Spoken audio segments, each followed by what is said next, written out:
council. For the consent agenda, you have 7 items. Item number 1 is the February 16th City Council retreat minutes. Item number 2 is the March 4th regular City Council meeting minutes. Item number 3 is the closed session meeting minutes. You have the memo at your desk. Item number 4 is the special City Council meeting from March the 11th. Minutes. Item number 5 is the closed session meeting minutes from that meeting on March 11th. This is also at your desk for you to review and the clerk will take up at the end of the meeting. Item number 6 is the approval of meeting minutes from March the 18th. And item number 7 is a budget amendment for ordinance number 13. This is related to the comprehensive land use plan. On March 4th, you approved Laservia as a consultant, Kimberly Moore as a consultant, and Withers Ravenel as a consultant. So this is just to create a budget amendment for these 3 contracts. Turn it over to you, Mayor. All right, thank you. For these consent agenda items, does anyone have any questions? Okay, that's pretty straightforward. All right, I'll go ahead and call our regular meeting to order. And our invocation tonight. We need to set the agenda first. I'm sorry. Yeah. Motion to set the agenda. I would move to set the agenda with the amendment of item C3 moving to C2 and current item C2 moving to C3 on the regular agenda. I'll second that. All right, motion and second, all in favor? Aye. All right. Is approved. All right. At this time, I would call up Joe Warren to offer our invocation.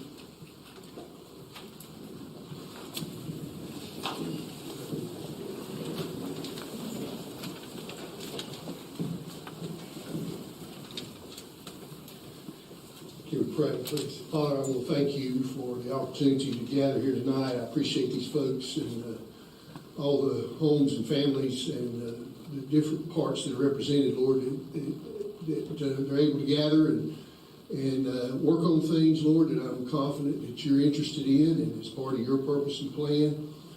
So, Lord, you give your wisdom and guidance and your peace. And, Lord, may everything that we say and do here tonight turn our hearts towards you. And, Lord, we're very fortunate. You watch over this meeting and your will be done, Lord, in all these things. We're very blessed. You're the reason. We thank you for it. In Christ's name, amen. Amen.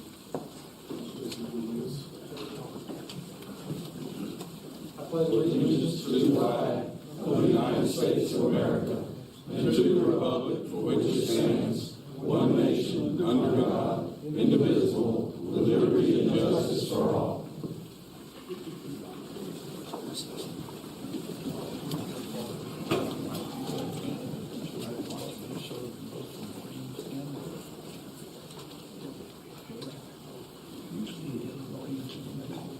We don't have any recognitions.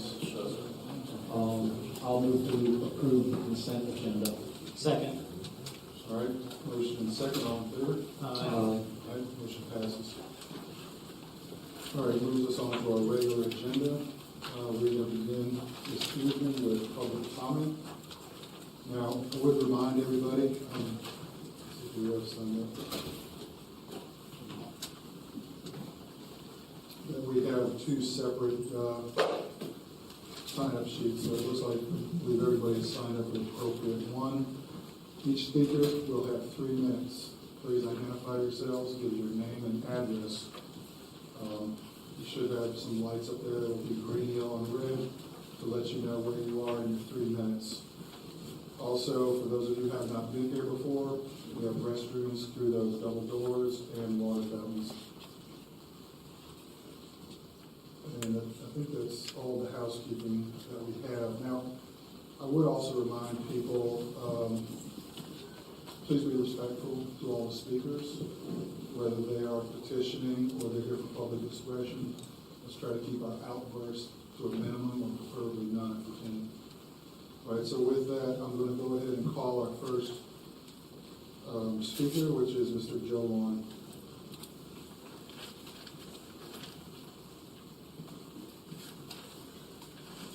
Good evening, thank you for the opportunity to speak tonight. My name's Joe Lawing, I live actually at 5326 South New Hope Road, Belmont, which is not in the city limits. But I'm here tonight on behalf of myself, but especially our church. I pastor Unity Baptist Church right just a block down the street here. And we had a situation or a thing that we did that involved the city, especially the fire department, about a month ago. And I wanted to take an opportunity and let y'all know and everybody else just what an experience that it was for our church, for me. It started, last fall. I think I contacted Miles Braswell and told him we were interested in demolishing a house that we own on 10th Street that was beyond repair. We want to try to use that lot for something else maybe down the road. And he told me some things that we need to consider, some of the steps that you go through. And during the conversation, he mentioned maybe contacting Chief Davis with the fire department, that they may be interested in using that house to practice, which I, for some reason, thought they didn't do that anymore. I don't know why, but when he said that, I contacted Chief Davis, and he got back in touch with me, and was really excited about the opportunity. And then he put me in touch with Chief Eisenhower. Chief Eisenhower called me a day or two later, went over a few things. I met with him, me and another man from our church, met with Chief Eisenhower, Chief Hardy at the actual house. He went through all the steps. I had to sign some papers saying that y'all didn't burn our house down without us knowing it or something like that. But we produced some materials that they needed. We had some asbestos removed and different things. And y'all, I just say all that throughout the whole process, which again probably went on for 3, 4, 5 months from start to finish. Those guys in that fire department could not have been any better. They were the most professional, the most efficient, the most helpful, cordial.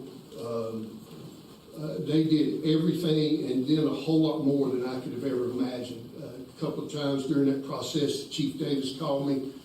A couple of times he called me out there, what does he want now? You know, I've known Todd for a long time. He's a good friend. Chief Eisenhower called me a couple of times during that time, but each time they called, they didn't want to know, they didn't want me to do anything or us to do anything. They wanted to know from us if there was anything else they could do. And it was just like that during the whole time. The day of the actual day they burned the house down, they had fire department here, 30-some firemen, instructors from Gaston College. There was a lot of folks from our community and the church that was there. They did that thing in a top-notch manner. Spent time talking to families and kids, explaining things to them.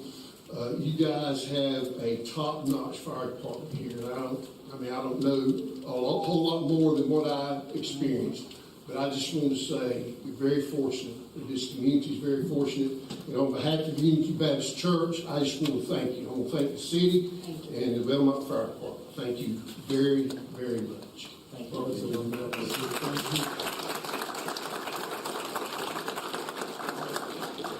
Thank you for letting me have that opportunity to train. All right, next up, I believe that is Steve Mason.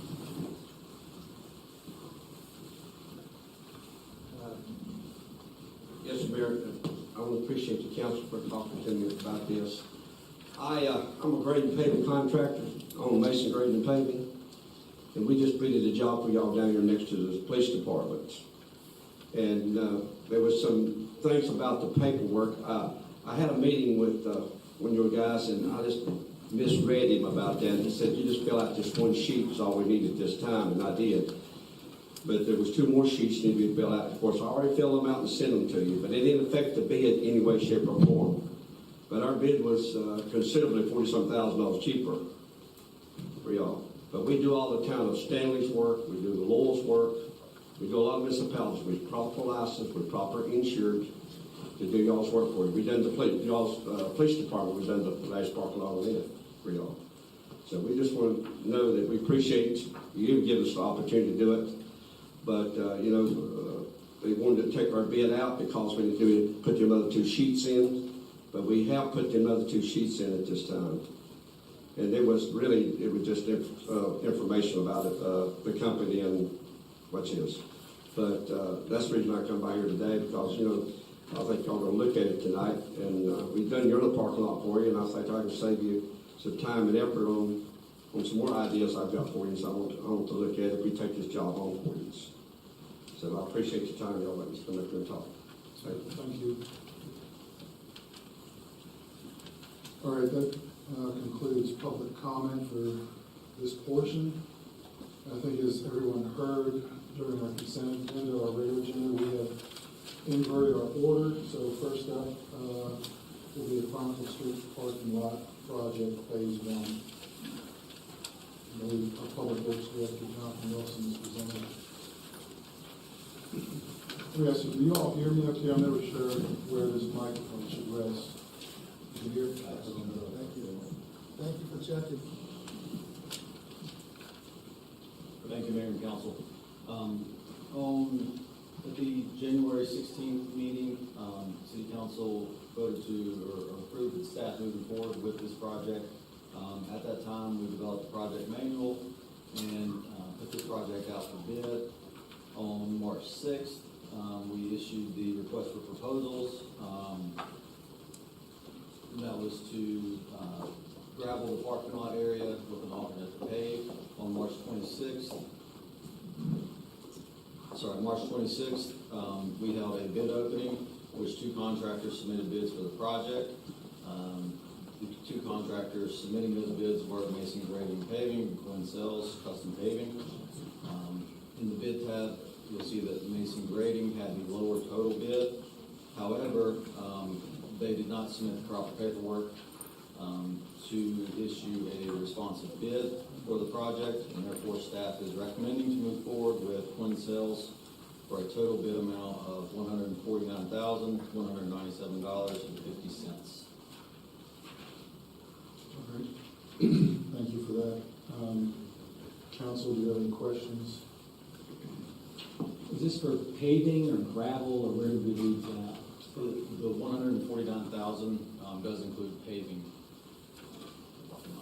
Significantly cheaper than last time when we were doing this. Mm-hmm. And we're not doing any gutter work or anything like that, it's gonna be surface level go. The way I understand it is, you correct me if I'm wrong, but as long as it's below an acre, is that correct? That's the threshold when we're gonna have to do the curb and gutter and all that, the water, isn't that correct? Seems like there was another qualifier for that. Well, I think we've removed some of the stipulations. Well, I think it was, and this might be a Tiffany question, but I think it was if we weren't putting a building on there, then it wasn't subject to the land development code, which is what would impose those restrictions, if I'm right about that. And so, In any case, this is for the bid to pay. Correct. Tiffany, would you like to clarify, or she shaking her head? Yeah, she's shaking her head. yeah, that's what I can't, I can't see. I would prefer the opportunity to review that question in more detail before I can provide a definitive answer for you. The land development code applies to any new development, that's true. But when it does come to land clearing, I'd want to look at the specifics of what triggers the need to comply with the land development code. I do know that overflow parking is specifically outlined as allowable, but it is qualified as a gravel lot that's allowed for overflow parking. So when we go to paving, there may be some additional requirements, and I don't want to speak to those without having a chance to review the code to make sure I'm fully informing you of all the requirements and triggers. Do we not need to know those requirements now so that we can build that into the budget for what this project's gonna cost? Well, this project is for less than 1 acre. So Yeah. we were designing the bid around our budget. So the way the bid was structured was that you had a base bid, and the base bid was for the gravel lot. And so we put an alternate bid to pave that gravel lot. And so not knowing where the bids may come in, try to stay within our $275,000 budget, we designed it around that, trying to keep it within budget. And so the bids came in where we could select the alternate number one, which is to pave that gravel lot, and that's where we ended up. It does not include the curb and gutter around the lot, it's just gonna be pavement and then, parking stalls and striping. It does include, I think, some concrete work that are like the drive, apron that comes off the street near the sidewalks, there'll be concrete there that leads on to the asphalt. That was my recollection. Does it include lighting? What's that? Does it include lighting? I don't think it does not include lighting, but we could include that. We do have contingency in the project at the amount of, I think, for this project. Around 15,000. Yeah, $14,347.50. So, for Duke Energy to come out and provide us with site lighting quotes, then possibly we could cover that through the contingency. We did have $275,000 budgeted for the project, so since it came in well under that, we thought to encumber the rest of it, consider those are the things that we could consider at maybe another park, maybe another project that we could add in and work with the local contractor. I think that was direction of staff, though, because whether it's going to be, we're not going to have a structure there or some other exception. Remember that we did not have to install curb and gutter for this particular lot. Part of that was the cost, cost of it. I'm trying to stand to that budget amount of 75. So I think if we include that, would probably be well worth it. Yeah, so we had considered like any curb and gutter, but if we just want to put curb and gutter in, we've got to consider like how the rainwater would flow off of it. Right now, it's going to sheet flow off the entire site that we pave. You curb and gutter around the whole thing, and we got to consider like storm drainage areas as it outfalls from the parking lot. Could be a consideration with some of the contingency that we have. Or possibly something we could come back and do later in the second phase. Could be a second phase or something. Yeah, and as far as the lighting, I remember our last conversation about this, we wanted to make it kind of time restricted, so, no overnight parking or something like that, so it might save cost there to not have, or need one in front of the school city down the road. Good point, yeah. I know we were trying to maximize our surface parking area. We were talking about seeking relief from some of our tree plants and all that. I mean, this is going to be an entire just surface parking area. Yes, sir.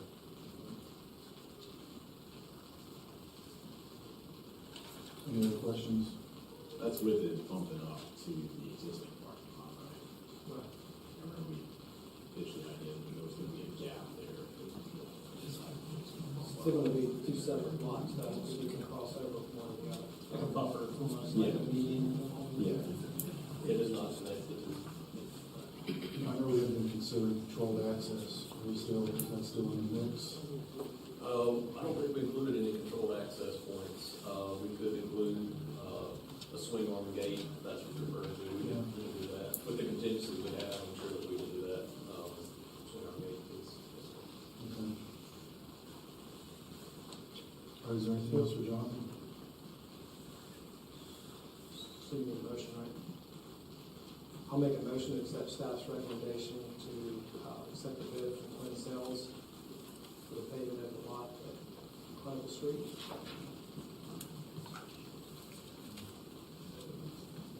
All right, we have a motion. Do we have a second?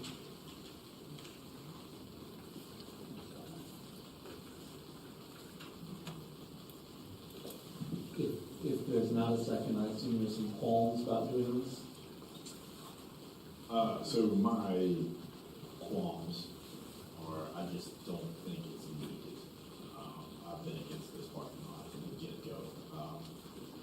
I can't justify the price, even though it is under what we budgeted.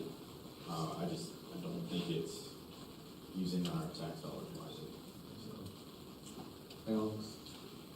I think the parking's needed. I mean, again, not to contradict what you're saying, Charlie, but I do think we need the additional parking in downtown. I guess I'm still hung up on the delta for the cost of it, for the $40,000, $50,000 differential on it in regards to one of the vendors versus the other. So I think that's kind of where my mindset is.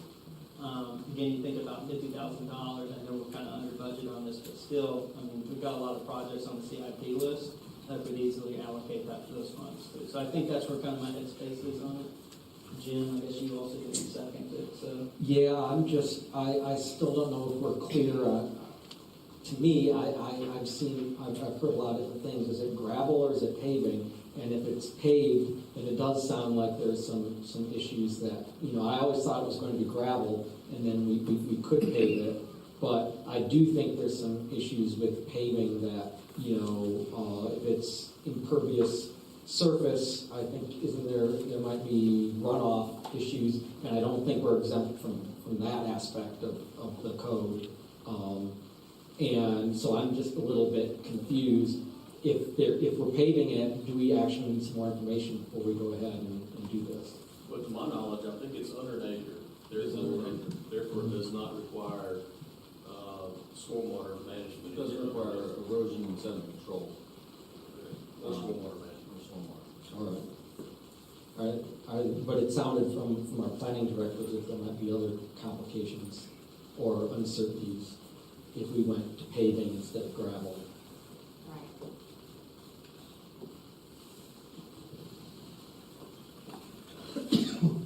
There may not be, and if that's the route you all would like to take, again, this is city-owned property, so it may just be a question of approval. I just wanted to make sure that we were transparent in what the code says, and what triggers it, and without having done a full analysis of the paving option, I just wanted to make sure that you all knew. I'm happy to do that, and if there are necessary changes that are needed and/or special approvals are needed, I can bring that forward to you all. Again, it is a city project. If it is in the best interest of the city, there is likely a route forward to move that even within the land development code. But they are right, it's under an acre. What triggers development and the definition of development in the LDC is slightly different than that, but that doesn't mean that there's not a route forward if that's the vision that you'd like for that lot. Is the motion still on the table? No. The motion has been made, there's been no second. The motion will either have a second voted or the motion will die on the Just- table. One more question before. Jonathan, can you just kind of elaborate again? Because I just want to make sure we, dot our i's and cross our t's with the staff recommendation, which I trust y'all's recommendation, but I just want to double check because it is I think it's like $40,000-$50,000 difference. So can you just elaborate on the decision on why we're choosing Quinn over Mason's grading? I just want to make that abundantly clear. Sure. So in our bid document, the request for proposal, there are 3 pages that are required to be filled out in the project proposal section. That is an addendum acknowledgement form where the contractor who's bidding the work will sign that they have received any addendums issued to the document, acknowledging that they have those or that there were none. There is a bid form sheet where they're actually entering their bid for the project. And then they have to put their contractor's name, business name, GC license, address, that information. And then there's a third form, which is an execution of bid form, that is giving the city information on their business itself. So they identify whether they're a corporation, an LLC, sole proprietor, those types of things. And then again, the general business information. One contractor submitted all 3 forms that are required. One contractor submitted one of the 3 forms that are required. Therefore, the contractor that only submitted one form was not responsive to the bid, and therefore staff's recommending that we move forward with the contractor that submitted all the forms at the bid opening. Is that a requirement for the city of Belmont in regards to accepting these bids in the process? I would say it's part of being a responsive and responsible bidder. Also, like an addendum, so addendum like identifies certain things that a contractor may ask, and then we respond with an addendum, answering the contractor's questions, or anybody else who may have a question during the bid process. So we had 2 of those that were submitted before the bids were due. The first addendum really didn't change anything related to like any quantities, any material kind of changes. It was a change, I think, for the bid date. There's a couple more items on there. Addendum number 2, actually, someone asked, how thick should the stone be? And so the answer was that the stone thickness needed to be 6 inches. And so that's a material change. So would think that a contractor needs to know the thickness of the stone and recognizes that there's an addendum. Because if you don't check the box that you have recognized that there's an addendum out there, you could have bid it with 1 inch of stone, you could have bid it with 12 inches of stone, but we want 6 inches of stone. So, you have to identify that you know exactly, what you're bidding on and that we're aware of it. So we ask for certain things to be returned. And addendum acknowledgement is one of them. The bid form that we actually provide is one of them. And we actually ask for ways that bids are written when they send them to us. There's like, we want you to spell it out just in case you make a mistake on writing something out or that maybe we can't interpret it when we're opening the bid. We want you to write it out. We want you to like put it in numbers.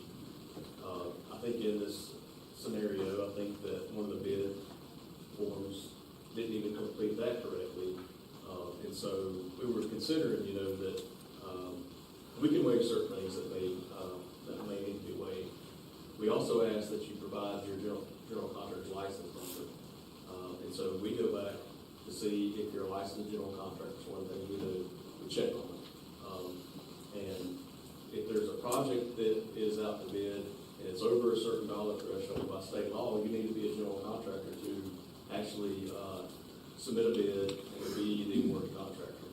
So we're checking the general contractor's license number for the firm that we're not recommending, and to our knowledge from the state's licensing agency for general contractors, I don't believe that that license is active and current. So we're recommending the low bid that is in Suffolk County. Thank you. In light of that information, I'll second the motion. Thank you. Yeah. All right, no motion and second. All in favor? Opposed? All right, motion passes 4-1. Thank you. All right, that brings us up to our next item, which is the Major Development Plan 2022-05 Henry Chapel agenda memo. Perfect. Good evening, City Council. Before you tonight, I would like to present Major Development Plan 2022.05 for the Henry Chapel subdivision. The request before us this evening is to develop a 622-lot, single-family residential home community on approximately 275 acres. For the record, the parcel ID numbers and zoning include parcel ID 217840 and 207383, which are both zoned general residential. Parcel ID number 217839, which is zoned suburban residential. And all three of these parcels fall underneath the South Point Peninsula Overlay District. And so as such, all of the parcels are subject to all of their respective zonings, both their base and the overlay. The property owner for these parcels is ASF TAP NC2. And the applicant owner representatives, I just do have a brief correction for you this evening. Moore Van Allen is actually being represented by John Floyd, and he is here if you have any questions for the applicant this evening. And then Turnstone Group, the representative is Jackie Renfro. So, as we get started, I just wanted to review that the applicant is requesting your review and consideration under the Land Development Code that was in place at the time that their sketch plan application was filed. The sketch plan application was filed in May 2017, and this is allowable under the permit choice statute, as well as some of the related case laws that were put in place around the time of COVID that allowed for continued vesting of sketch plans. And so that permit choice statute, for the record, is 143-755A, that again outlines that a development permit applicant may choose which adopted version of the rule or ordinance will apply to the permit or use of their application. So in this case, the applicant has selected the 2017 ordinance in place when they filed. So we don't get these a lot, and I wanted to make sure that we had a chance to review what is a major development plan. So a major development plan is a process. It's not currently in our ordinances today, but it was in place in 2017. And that process allowed for administrative development review for larger projects to be done by city council as opposed to being done by staff. Chapter 2 specifically defined the major development plan as a plan depicting the subdivision of land and proposed improvements and or buildings that combines the subdivision and the site plan review process to show the proposed build-out of a property onto one combined plan.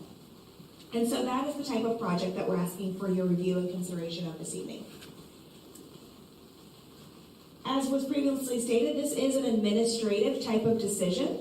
And so there are statutes that outline how these decisions can be made by whoever is the responsible authority for making them. And in this case, it would be City Council. So in Statute 160D 403, it outlines that development approvals that are administrative in nature are done to the extent consistent with the scope of regulatory authority. And this regulatory authority is further defined in 160D 401, which outlines that these are the regulations that are adopted pursuant to the chapter. These are the development regulations adopted by City Council. So that is the regulatory authority that the project is seeking review underneath here this evening. Any approvals that are issued tonight or any type, whether it's an approval or a denial, all must be done in writing and must contain the provision requiring the development to comply with all the codes. So everything has to be in writing, the reasons why and the codes that they must follow for administrative. So there's no relief is what it boils down to in major development plans. Administrative decisions are just that. These are made in the implementation, administration, and enforcement of development regulations, and they're strictly based off the determination of facts. And the application should be reviewed with objective standards that are set forth in our land development code. So sometimes you may hear these also referred to as ministerial decisions or administrative determinations. And we have state authority to make those. In fact, the state actually outlines the process that we have. It's outlined in 160D 803 under the subdivision regulations, which grants the authority for subdivisions. And again, there's a part of subdivision review contained within the major development plan process that it can be made by a governing board based on the recommendation of a recommending body. So this project has been reviewed by the planning board and is now coming before you this evening for a decision by you as the governing body for this type of development review. So a little bit of background on the Henry Chapel project. This site was annexed into city limits incrementally, but that was completely within our city limits by 2010. And this was done by Crescent as well as Spur Development. In May 2017 is when the city received its official sketch plan application, and that's what triggered the code that we're reviewing the application under this evening. In January 2020, the sketch plan was officially approved. So during this time, staff was working with the applicant to refine that sketch plan and having continuous conversations. In May 2020, the General Assembly extended the term of development approvals, which was all part of the state of emergency with COVID. And what that meant is that the deadline to act on sketch plan approvals extended from July 2020 all the way to January 2023. And so within this time window of development review and application extensions, there was a schematic plan filed by the developer, and that was done in July of 2022. That's when staff received the development plan, major development plan application in our office. So going over the site conditions, again, this site is 275 acres. There is a considerable amount of topography along this site. Elevations vary approximately 120 feet.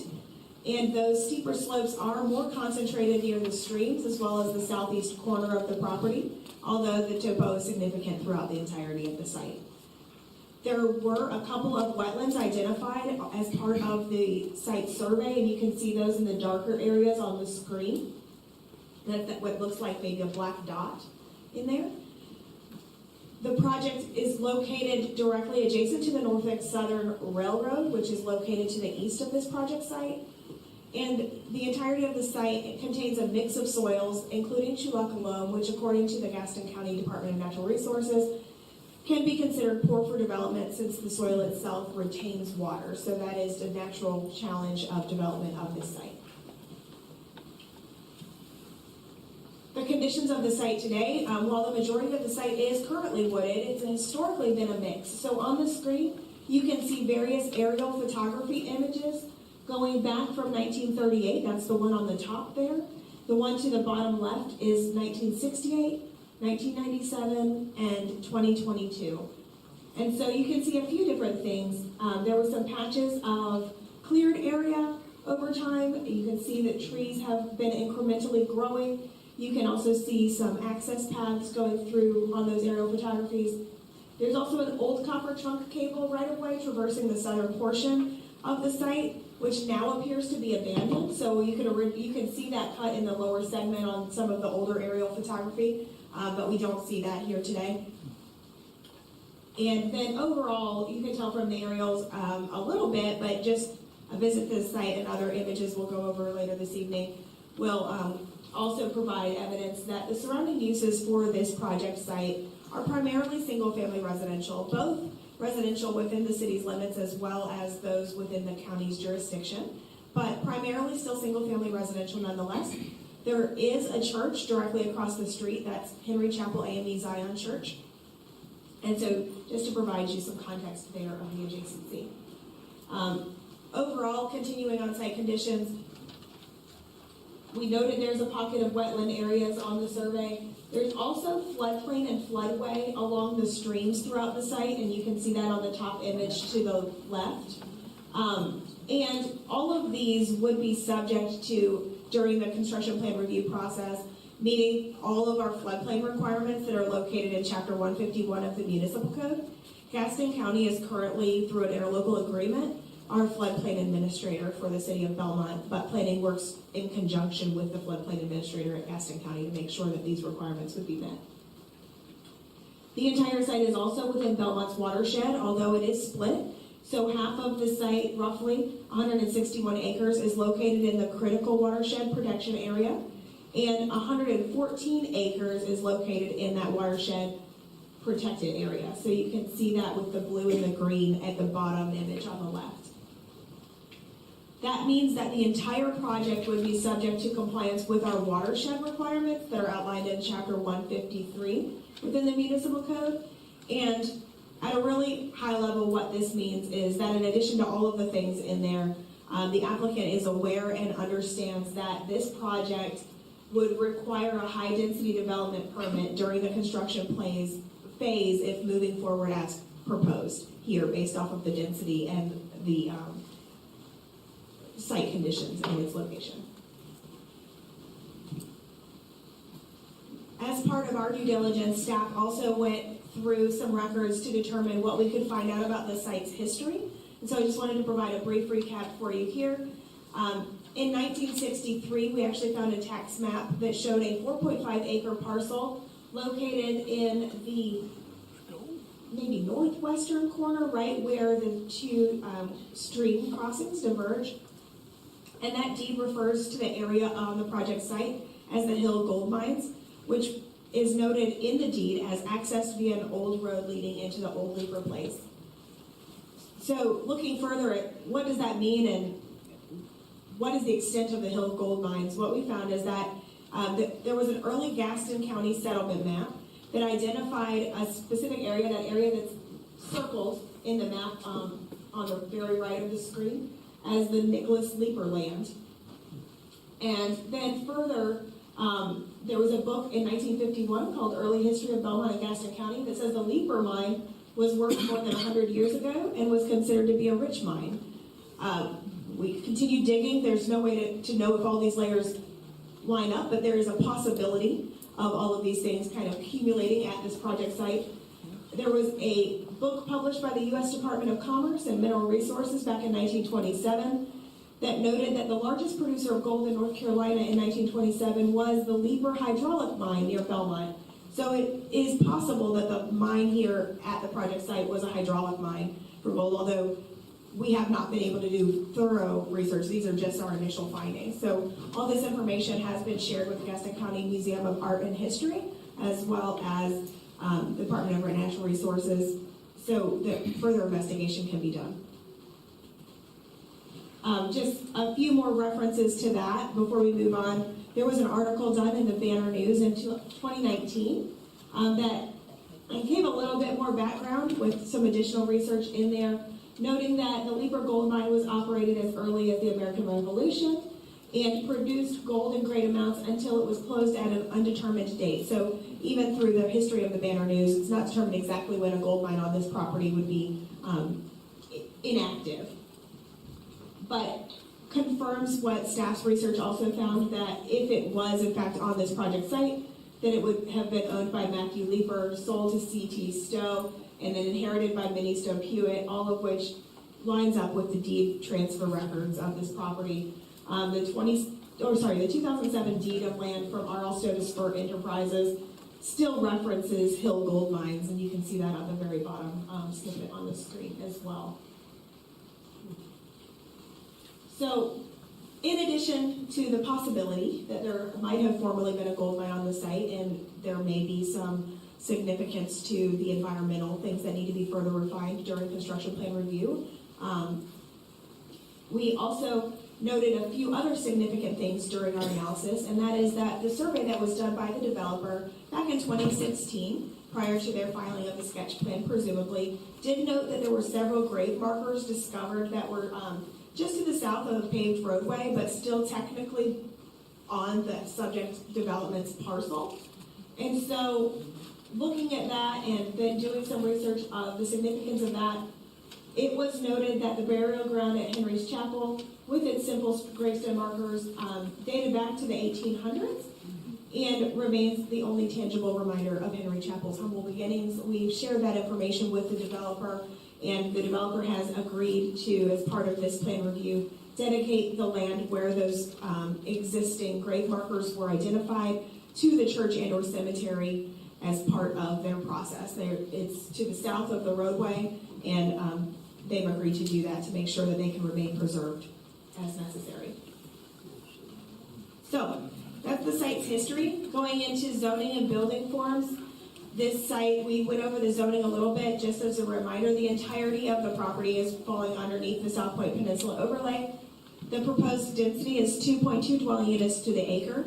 The allowable in the South Point Peninsula overlay and the underlying zoning districts, the max allowable, is 3 dwelling units to the acre once those zoning layers are overlapped.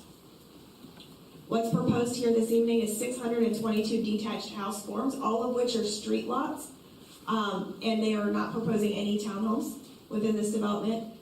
They are providing a 20% variation in the lot widths, so that not all of the 622 lots are the exact same width, and those lot widths range from 55 feet to 65 feet in width.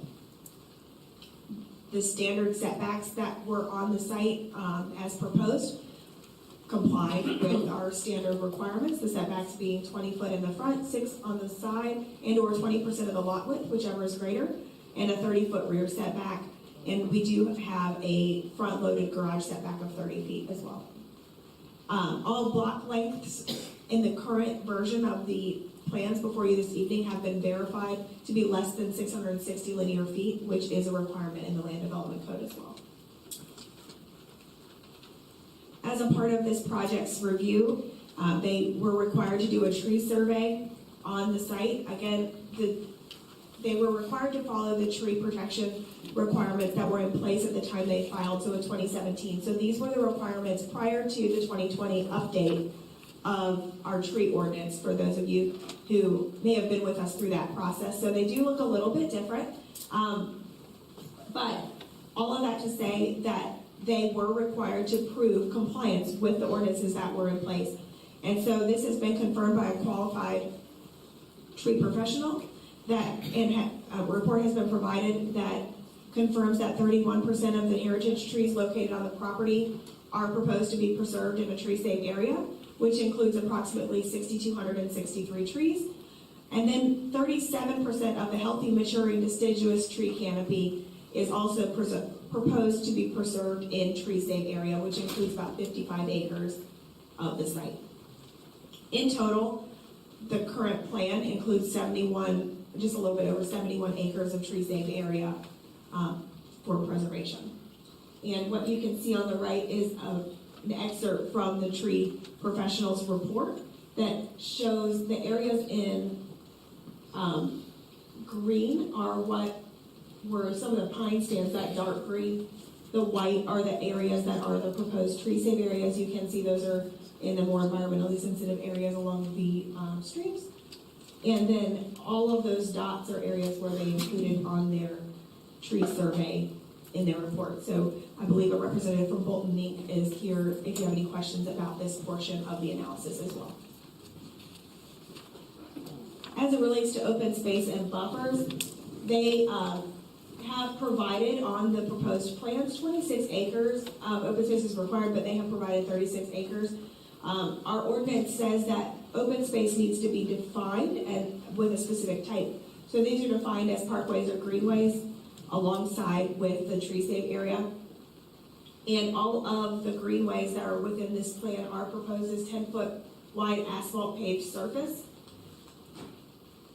The plans note that the city has the option to accept them as public corridors if we so choose at the end of their bond period, or if the city does not want to elect to accept these as public greenways, then the developer has agreed to maintain them in perpetuity as part of the proposed subdivision. Along the streams, they have provided a 30-foot stream buffer. They've also provided a 20-foot type A buffer along the railroad as required in the ordinance, and a 10-foot type A buffer to the extent feasible along Henry Chapel Road, separating the rear yards of the proposed homes from the street itself and the visibility from the church across the street. This project is proposed to be phased, and phased as follows: 141. I think I might have messed that up. I'm so sorry. I believe that's supposed to be 127. Yes. Sorry, my slide is wrong. So phase 1A, for the record, 127 lots. Phase 1A includes both of the new access points off of Henry Chapel Road, and it also includes the reconfiguration of the access road connecting to Davis River Road, where that would need to remain open in perpetuity because there are some residents that live off of Davis River Road. So phase 1A is proposed to encompass all of those connections and making sure folks can still access their homes. Phase 1B is the yellow on the screen, and that includes another 119 lots. There are no additional access points for phase 1B. Phase 2 includes 203 additional lots, which is linked with the extension of right-of-way from Timber Ridge Road. And the city does have some options for looking at this in the future for limiting access in and out, but our ordinance says that right-of-ways shall connect. So that's why you're seeing that requirement shown on the plans as proposed. It doesn't mean that we can't look at how open and or closed we'd like that access to be in the future, whether it's emergency access or full movement. But you are seeing it shown on the plans because our ordinance does note that a requirement to right-of-way that they shall interconnect. So that is seen there, and that is linked with phase 2, and the access to the properties is noted in blue on the screen. Phase 3, in the final phase, is proposed to add an additional 173 lots. And while there is not adjacent right-of-way directly to that portion of the site, there is a stub out for the potential for a future connection shown on those plans at that location. So the Timber Ridge one butts up to existing right-of-way. The north one at Bowen Holcomb is just stubbed out in the event that that site's ever developed to allow for future connectivity. All of the streets within the proposed development are designed to meet our minimum standards within Chapter 8. Most of the new streets are designed as a 50-foot right-of-way. However, there are some key corridors that are designed as a 60-foot right-of-way, which would allow for enhanced vehicular flows, especially for service vehicles. And you can see those are mainly running north and south throughout the site. So from those points of entrance off of Henry Chapel, those highlighted in red are the corridors that are currently proposed as a 60-foot right-of-way within the design. Regarding utilities, there is a 12-inch water and force main proposed to extend south from the River Mist development into the project site. There's also a new regional pump station to be located off of Davis River Road. That's where you see that red star on the screen in the middle to the right.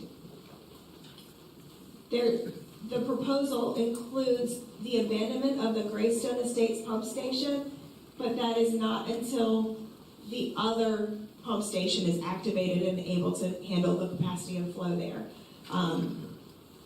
And again, there is a gravity sewer to drain the basin over to the regional pump station proposed, as well as a part of this proposed design. In addition, there's a water main extension proposed along Henry Chapel that you can see all the way down, and it's very light on the screen, my apologies, but it's shown in blue along the roadway itself. Regarding transportation, I wanted to provide you a brief timeline on this, but I will note that following my presentation, Kimley Horn is also here to provide a presentation specifically on transportation and the items included within the TIA. So I would ask that you allow me to wrap up the report, but just know more information is coming with our consultant following these next few slides. So transportation-wise, there was the first TIA completed in February of 2018. And following the completion of that study, more discussions were held regarding off-site mitigation improvements, and ultimately there was not a consensus reached between the city and the applicant as to what the mitigation recommendations were and how those could be achieved. Those conversations continued to go on, where we were hopeful to find a resolution between all parties, but ultimately after a lot of discussion and analysis on both sides, in August of 2021, the city advised the applicant that a new TIA would be required to be studied because of the length of time that had gone by from the time their initial one was done. And so our ordinance allows for a new TIA anytime traffic patterns have changed significantly and or that it's been over 24 months as a primary trigger there. So again, in August 2021, it wasn't right when COVID hit. We were things were starting to activate a little bit again, and that's when we opted to notify them that once cars were getting back on the roads, we would like them to run a new TIA study. So upon receiving that information and then scoping and some other conversations, ultimately the second TIA for the project was completed in August of 2022. And one of the things that is notable about the second TIA is that it actually included the project's proposed phasing. So the first TIA that was done was just for the entirety of the homes within the project and didn't outline that phasing. So there were some notable differences in how that analysis was done that Brady will share with you in his presentation. Once we got the TIA mitigation recommendations, ultimately a TMA, which is a transportation mitigation agreement, was provided to the applicant that listed all of the mitigation that was identified by Kimley Horn within that study. The applicant then provided for your consideration an alternative agreement limited to only the improvements that they feel can be required by the city based on North Carolina case law, which is not the same list as the one that was provided. Some bullet points on that is that our 2017 ordinance notes specifically that all required measures must be implemented prior to final certificate of occupancy, or that the applicant shall provide a cost estimate to the city for review and provide a payment in lieu for said measures prior to CO. So that language was in the 2017 ordinance. The question before you this evening from both planning board as well as from staff is, what can be required? And does the project ultimately comply with the land development code in this area, or all areas under your review this evening?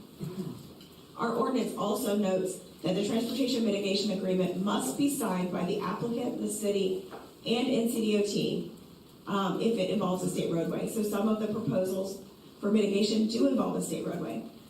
In communications with NCDOT, for the record, NCDOT does not have the authority to require off-site mitigation improvements. However, NCDOT will support or allow them if the city is able to require them.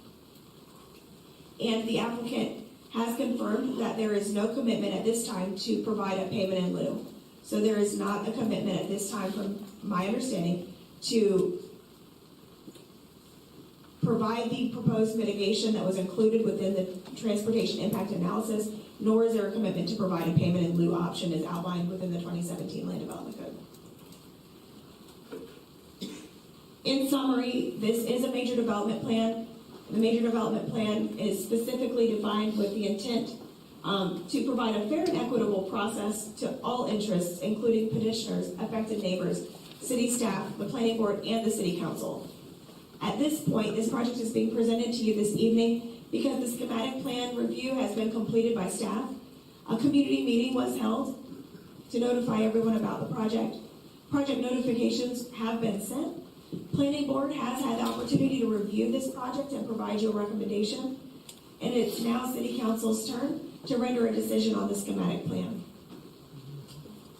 Planning board's recommendation to you, they did meet on February 15th and unanimously recommended denial of the schematic plans as presented under the basis of Land Development Code 16.1 that reads, in addition to the regulations contained herein, the following provisions shall apply to all development plans subject to this ordinance. All development plans shall be designed to facilitate the most advantageous development of the entire neighboring area by protecting and enhancing the stability, character, and environment of the area, as well as because of Land Development Code 16.3 that reads, all development plans shall be required to install or provide the following improvements: transportation improvements to mitigate impacts on safety, traffic congestion, and transportation operations as defined in section 16.14. And so it is with that recommendation that they are asking for your consideration of acceptance of their recommendation, any public comment, and ultimately asking that you render a decision on the schematic plan tonight.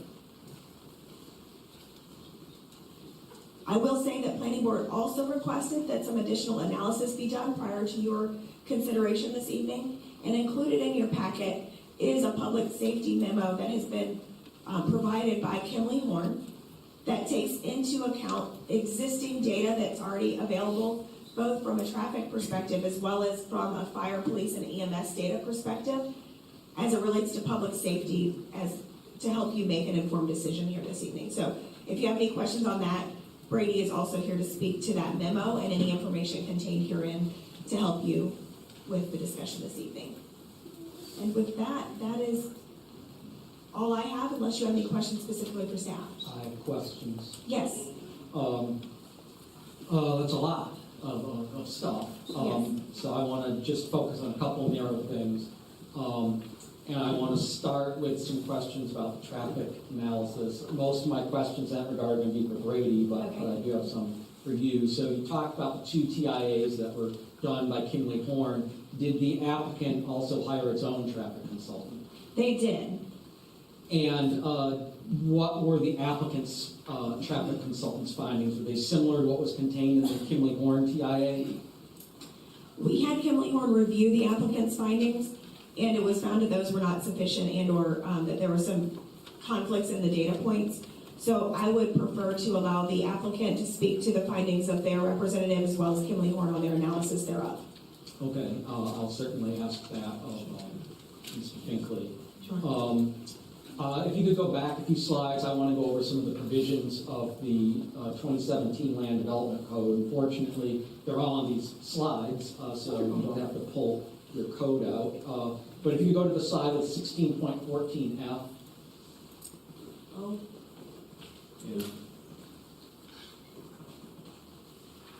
I don't know that I have the reference. All right, well, it's on the slide, so I know I wrote it down. I didn't see it the first slide, so I didn't see it. Okay. I can grab the ordinance real quick. All right. We can do it.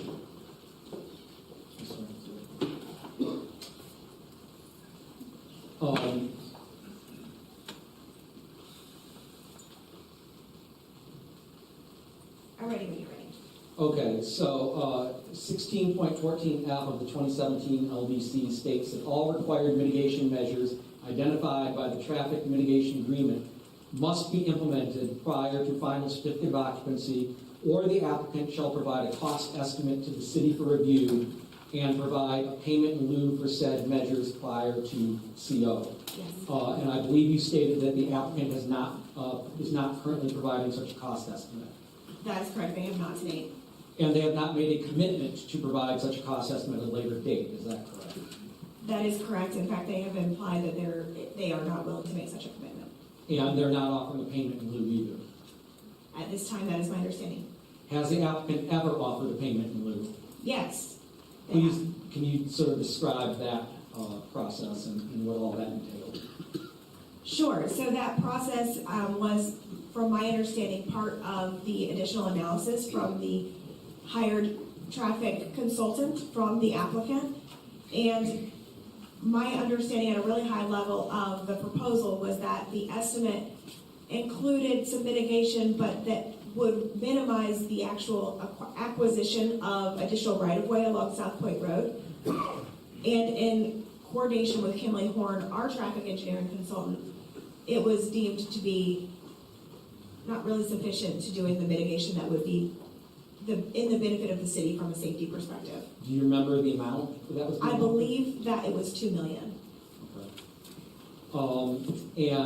Has the applicant ever offered and or committed to offer either a cost estimate or payment in lieu broken down by development phase? Not to my knowledge, but I will certainly welcome them to correct me if I'm misspeaking on that. I want to talk about the transportation mitigation agreement for a minute. Okay. Now, there was one provided in our agenda packet. Is the one in our agenda packet, is that the one that was proposed by the applicant, not Kimley Horn, correct? That's correct. It's the version that was signed by the applicant for your consideration. Right. So the applicant did not agree to Kimley Horn's proposed TMA, is that correct? That is correct. And I noticed that the applicant's proposed TMA is only signed by the applicant and is not signed by either the City of Belmont or NCDOT. That is correct. And the reason for the city's signature not being on there at this time is that the city, well, I will say at least staff, feels like that until there's a decision on the development proposal itself, it would not be appropriate to sign a mitigation agreement agreeing to that, in that if City Council, as part of the major development plan process, has the authority to decide on the validity of the project and this being a component thereof, it would be my position that City Council would make the determination of whether or not it would be appropriate to sign that TMA. Okay. Just a few more questions. Other provisions of the code, I do believe these are on slides. Section 16.1 of the 2017 LDC. Oops, I think there it was. So Yes. that pursuant to that provision, all development plans shall be designed to accommodate and or support existing and proposed public transportation routes and facilities. Did I read that correctly? It likely says that. I did not put all that full on my slide, but yes. All right, thank you. In section 16.3 of the 2017 LDC, pursuant to that provision, all development plans shall be required to install or provide transportation improvements to mitigate impact on safety, traffic congestion, and transportation operations. Did I read that correctly? Yes, you did. Thank you. So just to summarize, a major development plan such as this is only considered by right if it complies with all applicable provisions of the Land Development Code. Is that right? That is my understanding. And based upon the applicant's refusal to make a commitment to either install the mitigation identified in the TIA or provide a cost estimate for a payment in lieu to complete such mitigation, staff cannot determine whether or not the applicant has complied with Chapter 16 of the 2017 LDC. That is correct. It's staff's position that if they're referring to case law, that the attorney should be consulted to confirm that. The staff's review and planning board's review is done solely on the basis of the Land Development Code itself. Okay, thank you. I don't have anything else for Tiffany. Does anyone have any questions for Tiffany while we have her up here? No? All right, questions for Brady with Kimley Horn? Well, is he going to present? Yeah, or just- presentation. He does. Okay.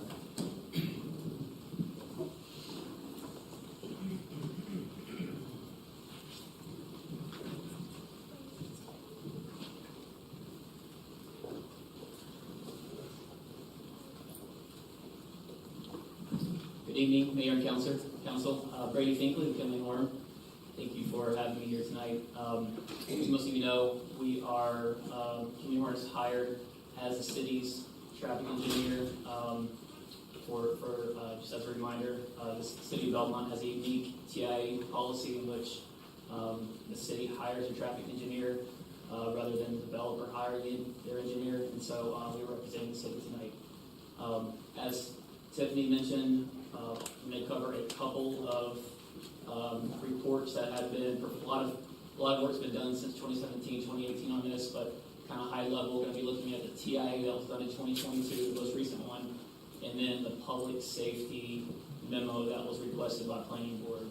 I'm going to try to keep it high level, but there is a lot of detail, and so I do welcome any questions that y'all have. At the end of the day, I want to make sure that y'all have all the information you need to be able to make a decision tonight. Just really quick on between the 2018 and 2022 TIA, there were quite a bit of similarities, mainly the number of homes.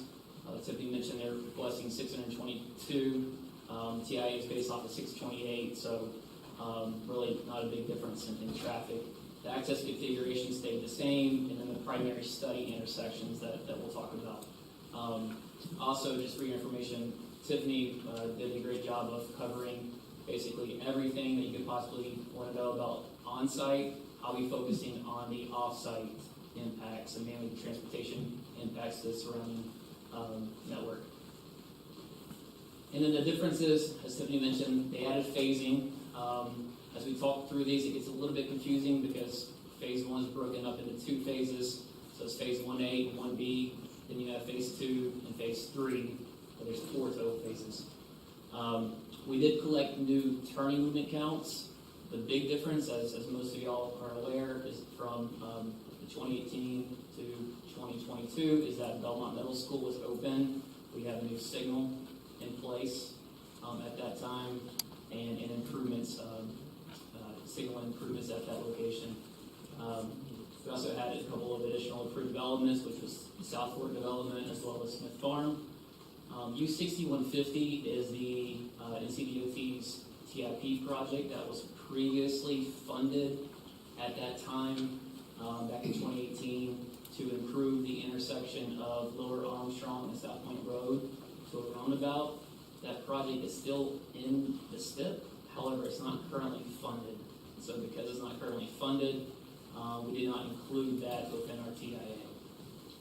And overall, there was actually a little bit of reduced mitigation from the 2018 to the 2022 TIA. The main difference being the 4-lane widening that's needed, no longer needed to go all the way down to Henry Chapel. There was a little bit lower volumes that we saw post-COVID, as you witnessed during the peak hours specifically. But the big thing is because you have the new signal at Belmont Middle School, you now have a new logical point to drop your second through lanes, right? Before that, once you get beyond really the Belmont Town Center, you don't have another logical point to drop your through lanes until Henry Chapel, but now you have Belmont Middle School to be able to do that. General notes, the TIA thresholds were met for both the city and NCDOT. The TIA was performed in accordance with the city and NCDOT's requirements, the city's TIA ordinance, NCDOT's policy, and NCDOT's TIA guidelines. Quite a few agencies were involved with both the TIA scoping and the final TIA review and approval, including the City of Belmont, NCDOT, GCL-MPO, which is the Metropolitan Planning Organization, Gaston County, the applicant, and Kimley Horn. And then NCDOT ultimately approved the latest TIA Halloween of last year, or Halloween of 2022 actually. And so as we move forward, we're going to be talking about the 2022 TIA. As I talk through it, I'm going to kind of break it into sort of 4 categories, which is kind of how we look at a TIA. We're going to start with existing conditions, what goes into the data collection to build the foundation of the TIA. Number 2 will be the background, the non-project conditions. So we're going to grow our traffic up to the future build-out years. And then we're going to compare that to number 3, which is adding Henry Chapel into build-out conditions. And then we determine that delta impact, and that's what we mitigate it based off of, and ultimately what results in our mitigation. To start out with existing conditions, we collected traffic counts on Thursday in April 2022, included vehicles, pedestrians, and bicycles. We did collect counts that included the afternoon school peak hour as well. And so we collected counts, I believe, from 2:30 p.m. until 7 p.m. And we identified the peak hour was actually 5 to 6. And so our PM analysis is based off of that 5 to 6 PM time frame. Our AM is based off of 7:30 to 8:30. Our study intersections that we'll be talking about are along the South Point Road corridor from Lower Armstrong, where it turns at 273, all the way up to R.L. Stowe and Nixon, including most of the major intersections along the corridor there. You'll also see number 4 and number 5 there,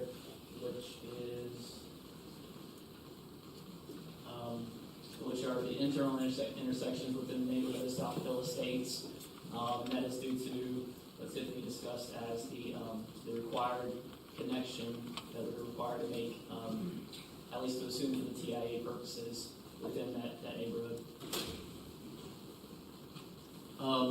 Now as we go to background conditions, we grow that traffic really into 2 separate buckets. So the first bucket being non-specific growth, and that's really all of your general growth that you see. And a lot of that traffic, especially in this area, is traffic that's added from the development in upstate South Carolina that's getting added through the corridor as they go to north to Charlotte and to 85, as well as other regional growth that is not specifically identified in the TIA. So that was at 2.5% per year. And then we also looked at 6 approved developments, which I'll show on the next slide, that we took the traffic from and added that to the existing conditions. You add those together, and it came out to about 6 to 7% growth per year along the corridor. The approved developments that we included within the TIA, so you can see here, the Belmont Town Center. Keep in mind, these were developments that were approved but not fully constructed at the time that we collected the counts in April 2022. So we had Belmont Town Center. Most of it was constructed, so we only include 10% of that, the town center there. Then we also had Smith Farm, River Mist, Amberley, South Fork, and Half McLean.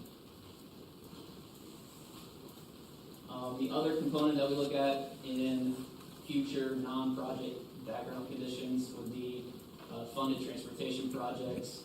Unfortunately, in this corridor, currently there are no publicly funded transportation projects. We already talked about U6150, that was previously funded but no longer currently is. So there were no transportation projects, public transportation projects that were included within our TIA.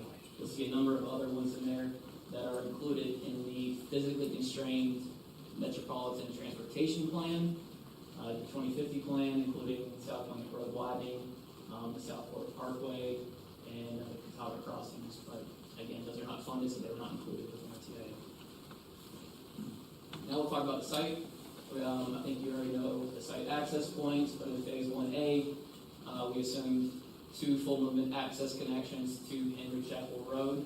Those were assumed to be the primary access points as indicated by the applicant. And then in Phase 2, which is actually the 3rd phase, we assumed the connection to Timber Ridge Road, which indirectly gets you out to Forest Hill Road, the South Hill Estates neighborhood.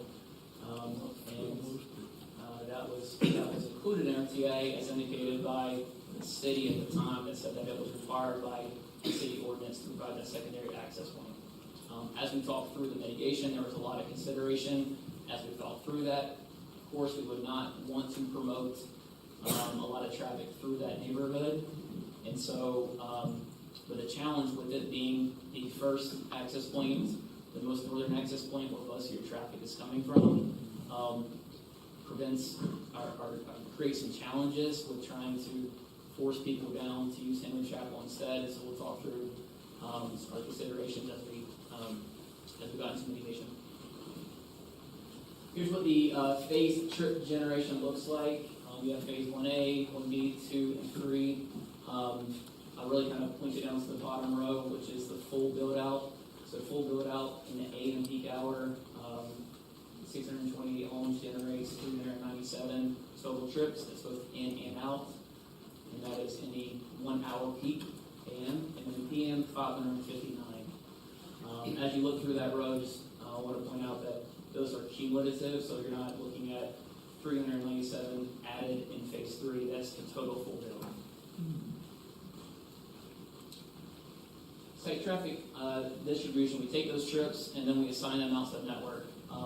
Here's where you are very familiar, but just want to reiterate it as we look through the lens of how this type of development and this traffic is unique to this area because we're on a peninsula, which is very unique to the Charlotte area, where you don't have alternate connections. A lot of times, if you put developments within another, say, in Charlotte, if one is constrained, it's like water, they'll find other ways to get places. But unfortunately, no pun intended, but because of the water that surrounds the peninsula and there's no east-west connectivity, they are all forced to the same spine road that is currently over capacity. And because it is residential, that traffic, about 90% of the traffic is going to want to go north, which in the morning, that is already the problem, right? Northbound in the morning, PM southbound. And so the proposed development would be adding traffic impact specifically to those movements that are already overburdened. Now we'll get into mitigation. So as we looked at mitigation, in summary, we did identify mitigation at all study intersections along the South Link Road corridor. In phase 1A, we were looking at a turn lane down at Henry Chapel Road, as well as a turn lane on McKee Farm Road. In phase 1B, you start to get into improvements up on the northern segment. So it's a 4-lane widening from R.L. Stowe Road down to McKee Farm Lane, and that's really needed to facilitate dual westbound lefts coming from R.L. Stowe to turn south onto Southland Road. As we get into phase 2, that 4-lane widening then continues down to Belmont Middle School and is needed to carry through that intersection for capacity purposes and then drop about 500 feet beyond that intersection. And the other, a couple of other improvements in phase 2 would be the signal that is now warranted and needed at the Henry Chapel intersection with turn lane improvements, as well as a turn lane down at Lower Armstrong and Southland Road. And then in phase 3, it's really turn lane extensions. So I do have more slides later on if y'all want to get into more detail on those, but that's kind of high level the mitigation we're looking at. So that kind of concludes the TIA portion. Now I'll focus on the traffic safety evaluation that was requested by the planning board a couple of months ago. At that meeting, there was a lot of discussion around, what are the safety implications of adding this development without providing the improvements that are recommended in the TIA. And generally, it's going to be less safe, right? But I think what the planning board was really wanting to understand is, can we quantify the safety implications by looking at 2 scenarios, one being put in the site and not put those improvements in. And the other scenario is put in the site and put in the improvements that are recommended in the TIA. So comparing those 2 scenarios, which I'll be calling scenario 1 is as proposed by the applicant, so that's really no mitigation improvements along South Point Road corridor. Scenario 2 being as recommended in the TIA, so that is with those improvements we just discussed along the South Point Road corridor. And then we looked at, they discussed wanting to see really 2 areas of public safety evaluated, one being the expected crash frequencies between those 2 scenarios, particularly fatality and injury crashes. And then the second one being impacts to response times to first responders. So I'll start with the predictive safety analysis. And so we looked at a predictive method of estimating the future expected average crash frequencies along the corridor between the 2 scenarios. And this is based off a method that's provided through the Highway Safety Manual. and it's a function of traffic volumes, roadway characteristics, which is your laneage improvements, and then existing crash data, which we had from, I believe it was May 2019 through April 2022, so 3 years of crash data. So basically, to sort of normalize what the corridor could be predicted as based off of past crash data. And then that compared to expected safety performance of those two scenarios. In general, this is really the summary of that. So what this table is showing is the difference between those two scenarios we talked about, looking at predicted average crash frequency of 30% less crashes, less total crashes, if you put the improvements in, essentially. And 40% less fatality and injury crashes if you put those improvements in. So it's comparing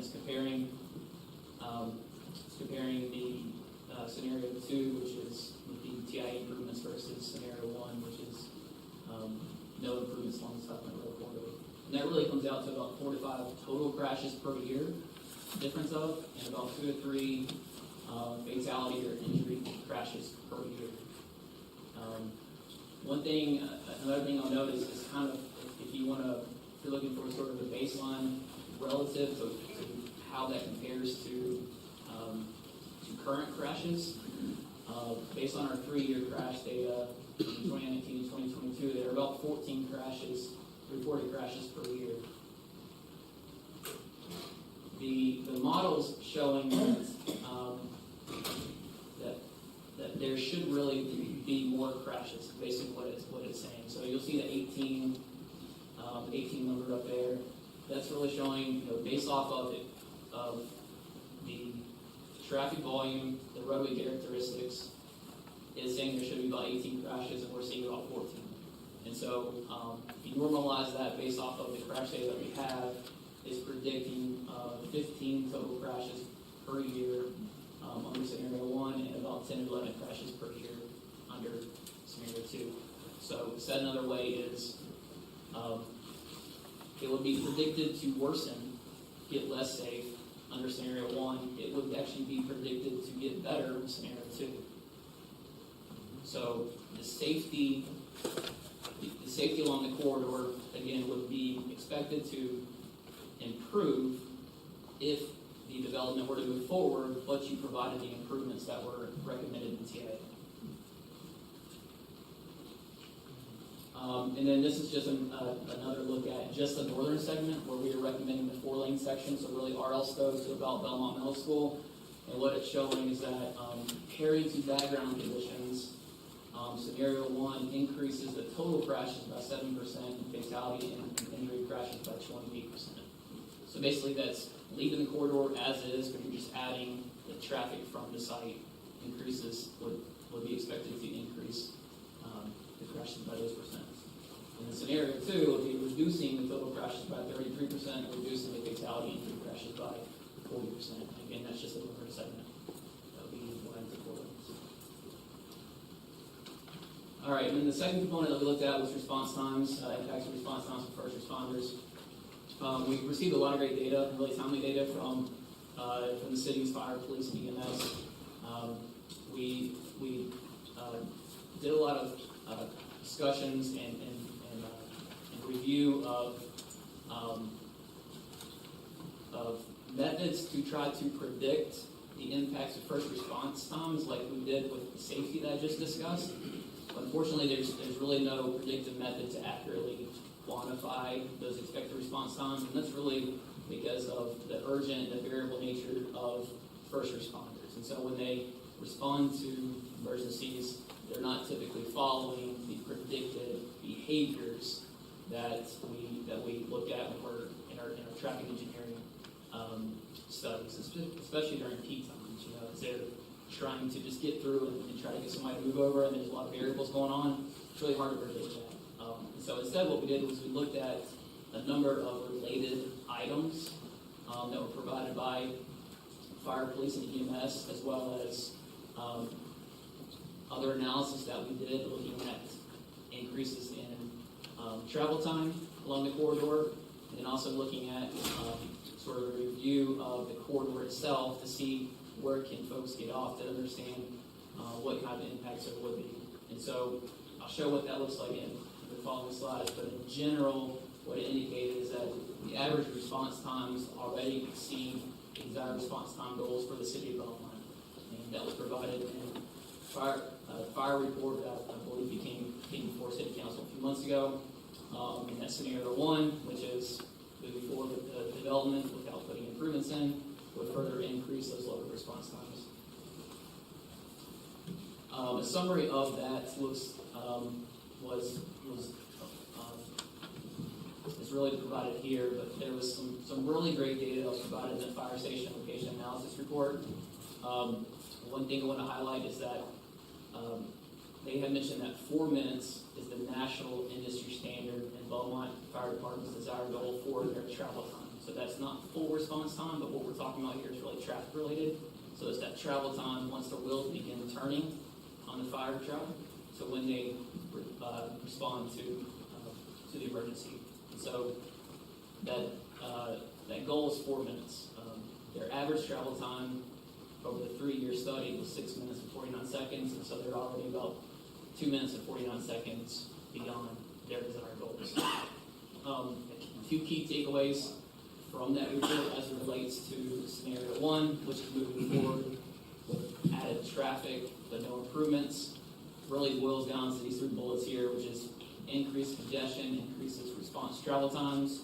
There was, I believe, a quote within that report that says the increased response times are a result of the added congestion, the increased congestion within the city. Increased service demand, so you're adding more homes to respond to, could reduce ability to immediately respond, increasing response times. And then the third bullet being increased congestion at intersections that are not improved increases the expected crash frequencies that we just talked about, which then increases both through service demand, because now they have to respond to those crashes, and response travel times because crashes produce congestion. And then finally, just some other related data, we looked at travel times along the corridor, South River Corridor, and this is standard vehicular travel times.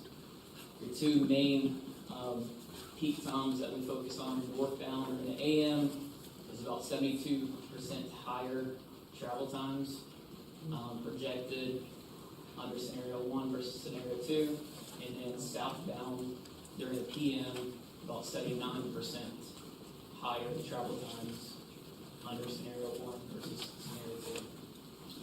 And then we did a desktop review of the existing corridor and found that roughly about 50% is currently lined with roadside elements that create challenges for folks to quickly pull over and allow emergency vehicles to pass.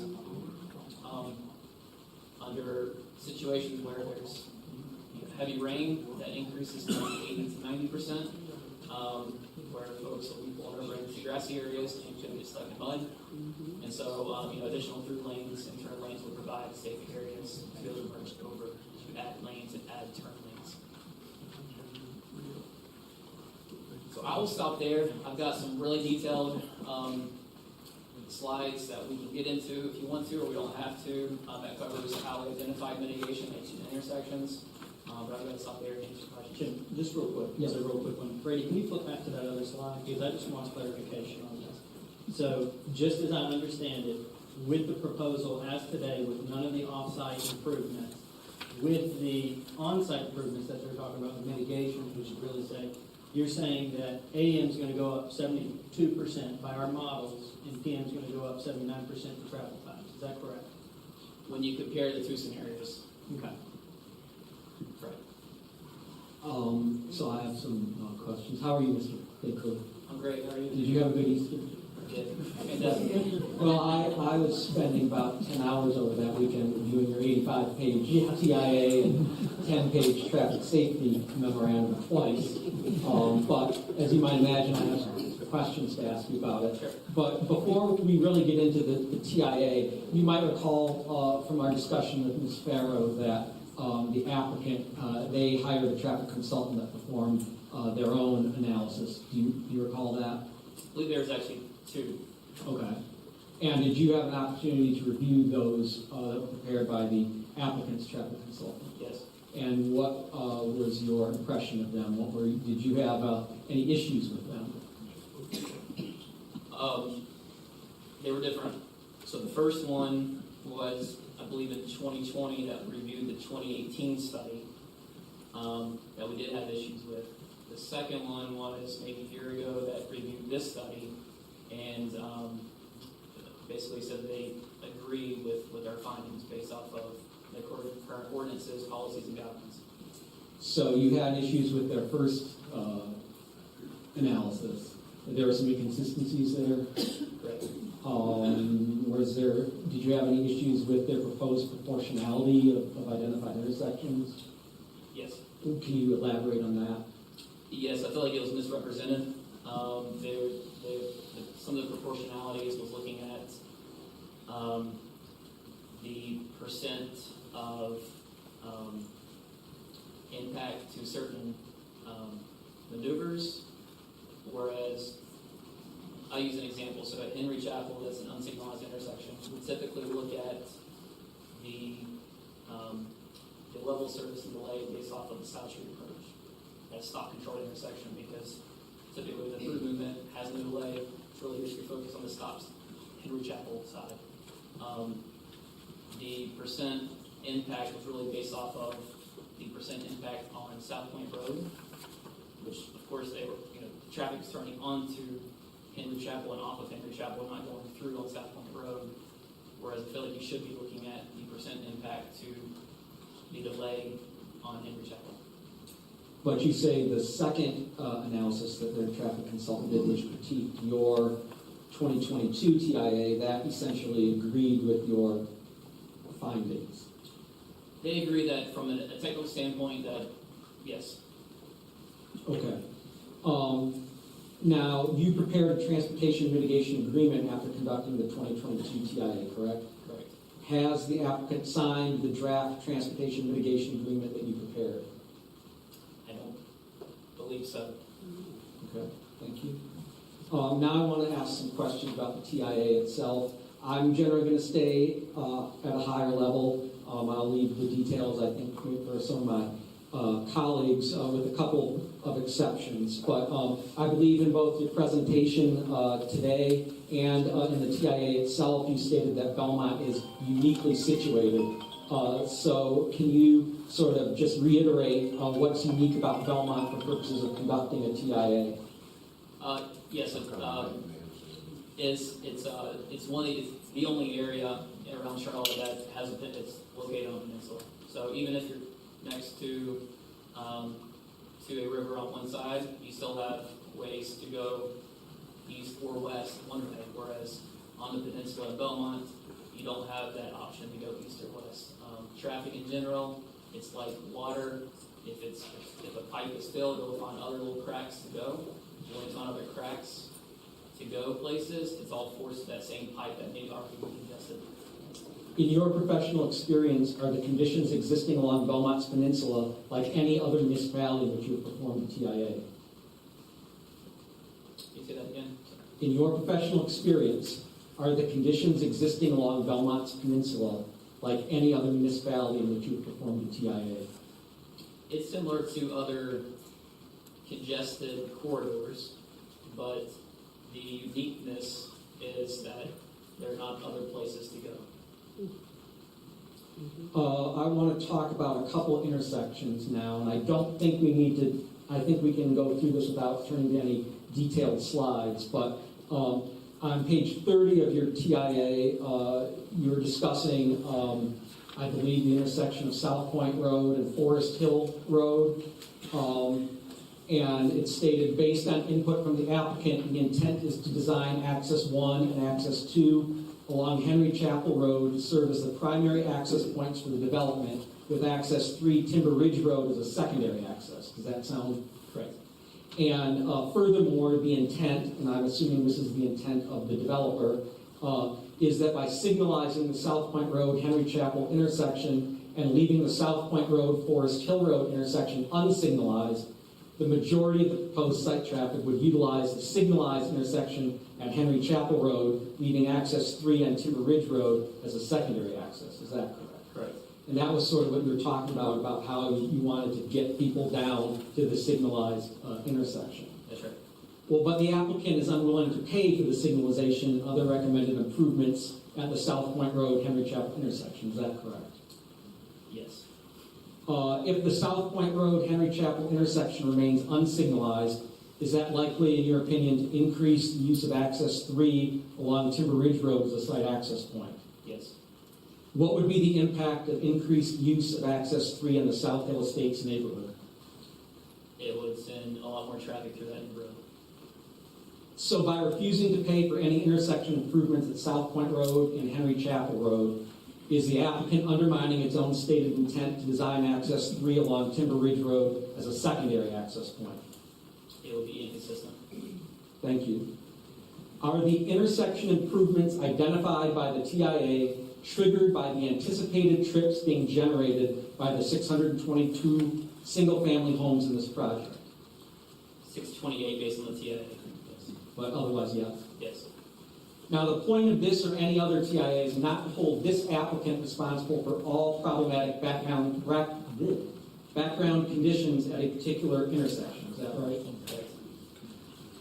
Rather, the TIA only requires an applicant to offset the impacts caused by its particular development and restore the intersection to the background conditions it would experience in the absence of that development. Correct? Correct. In your professional opinion, are the mitigation measures identified in the TIA what is necessary to offset the proposed development's transportation impact to the applicable intersections? Yes. Thank you. I now want to turn to the traffic safety memorandum that you issued on March 19th of this year. And I want to maybe ask my questions from a different angle than a lot of what you talked about, because I'd sort of like to approach this based on their scenario 1, not necessarily versus scenario 2, but versus background conditions on build-out. Based on your analysis, will the applicant's mitigation strategy result at build-out in more total crashes along South Point Road than would otherwise be the case under background conditions? Yes. And of those additional crashes, more would involve injuries and or fatalities than would otherwise be the case under background conditions, correct? Yes.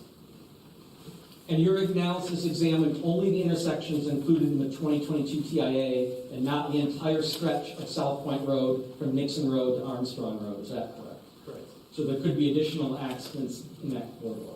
Right. Based on your analysis, upon build-out, and I believe this is in a slide, but just to confirm, the applicant's mitigation strategy will result in a 7% increase in total crashes along the portion of South Point Road from Nixon Road to just south of the middle school, and a 28% increase in crashes involving injuries or fatalities than would otherwise be the case under background conditions. Is that correct? Correct. And based on your analysis, upon build-out, the applicant's mitigation strategy will result in a 34% increase in total crashes at the South Point Henry Chapel intersection and a 93% increase in crashes involving injuries or fatalities at that same intersection than would be the case under background conditions. Is that correct? Can you repeat that one more time? Yes. Based on your analysis, upon build-out, the applicant's mitigation strategy will result in a 34% increase in total crashes at the South Point Henry Chapel intersection and a 93% increase in crashes involving injuries or fatalities at that same intersection than would be the case under background conditions. Correct. Thank you. Based on your analysis, will the applicant's mitigation strategy result in increased traffic congestion and cause response times from police, fire, and EMS to increase? Yes. And will such an increase in response times negatively impact the ability of police, fire, and EMS to quickly respond and arrive on the scene of potential life-threatening and other emergencies in a timely manner? Yes. And average response times already exceed the city's desired response time goals, as you stated. Is that correct? Correct. And presumably 628 new homes would increase service demand for first responders, which would further increase response times. Is that correct? Correct. And the increased crash frequencies that we've already gone over and that you've discussed in the memorandum, those would further increase both service demand and response travel times due to increased congestion. Is that right? Right. Right. In your professional opinion, will the development plan as submitted by the applicant result in unsafe conditions upon build-out? Yes. Thank you. That's all I have. All right, are there any other questions? I have a few questions for Brady, but I actually needed to preface that with clarification maybe from the applicant about timeline.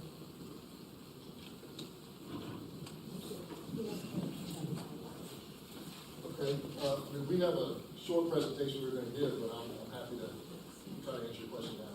Yeah, just a one-off, if you don't mind.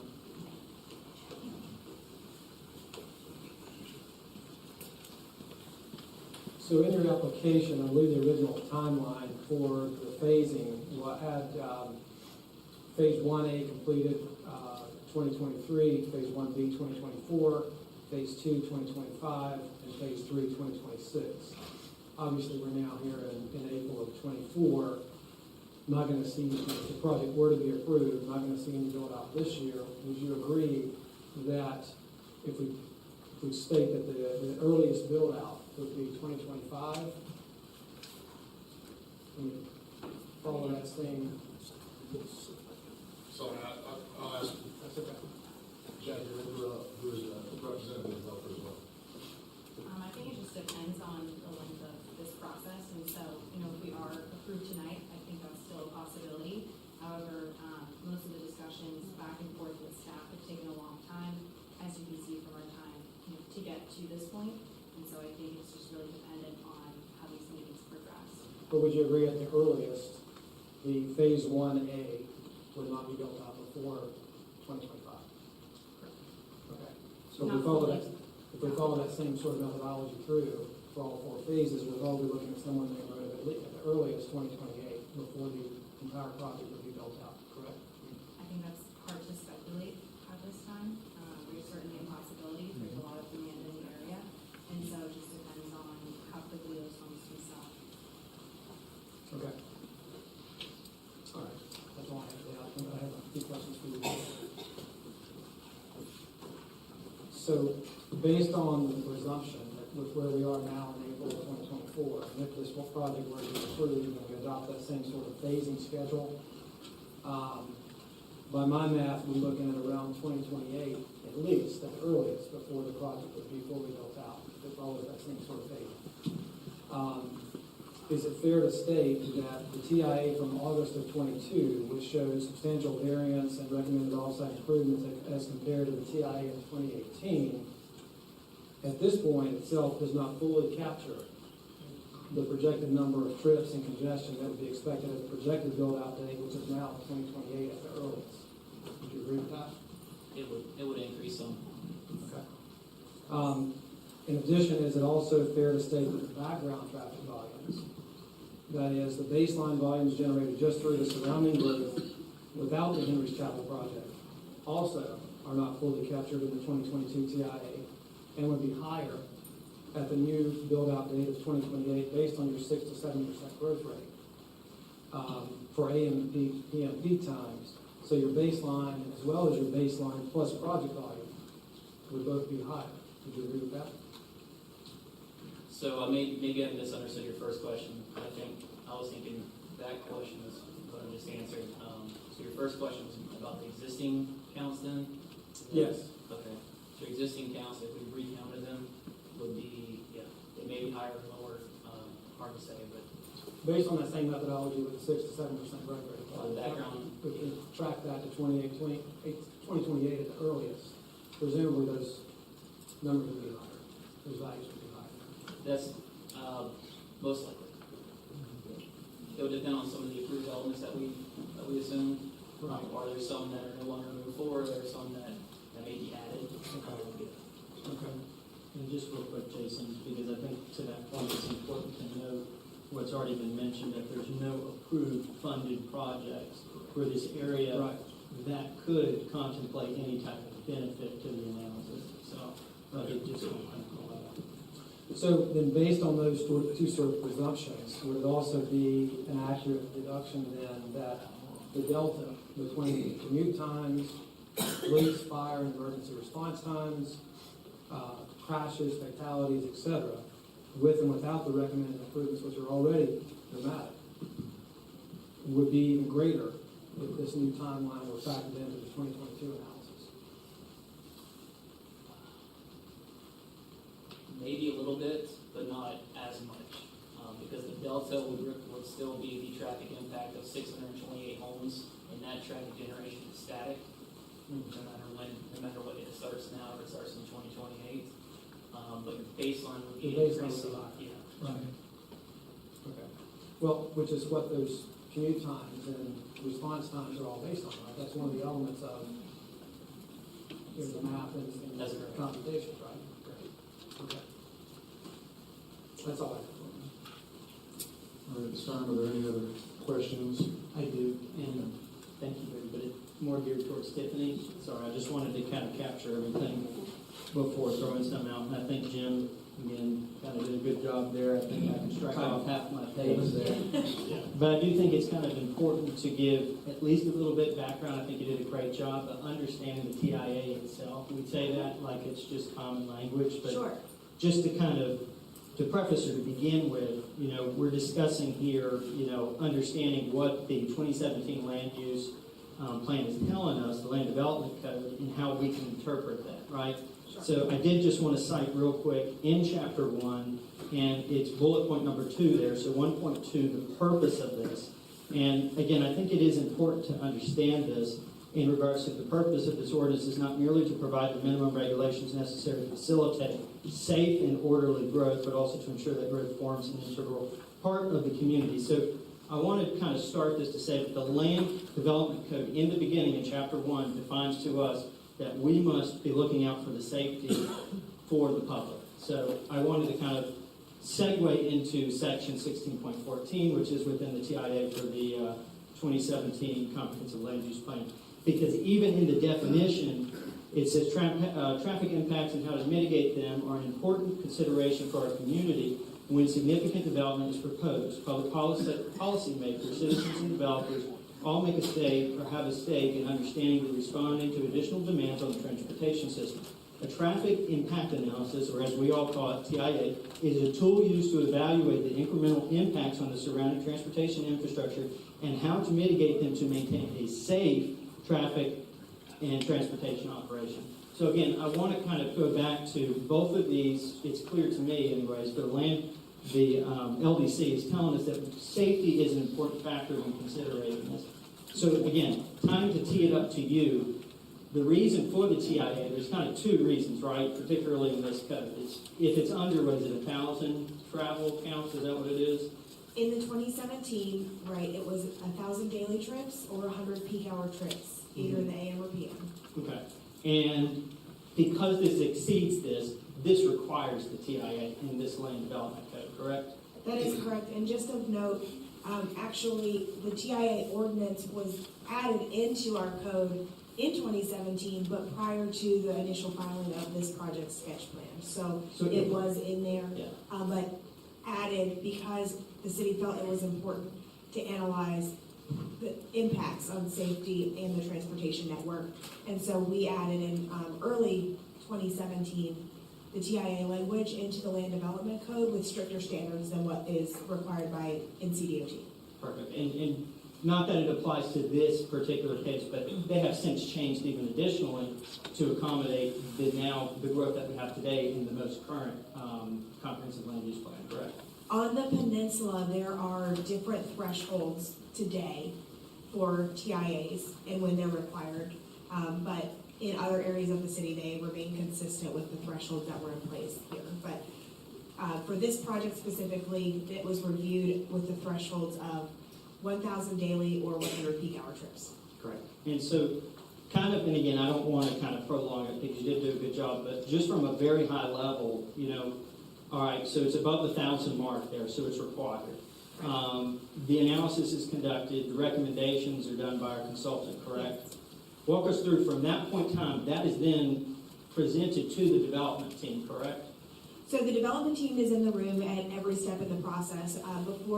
Once we decide that a project hits a threshold for transportation analysis, the first step is actually to hold a scoping meeting. And Brady did a great job in his presentation explaining the parties that are normally involved in those conversations. So a scoping meeting also includes the developer or the applicant to sit down and understand the phasing of their project and or the impacts, what's changed, how many homes, right? Where are the access points? All of those things are discussed in a collaborative dialogue at a scoping meeting up front. Then there's counts that are taken normally, and then Kinley Horn does their analysis. That analysis is then shared with staff, NCDOT, and the applicant as well.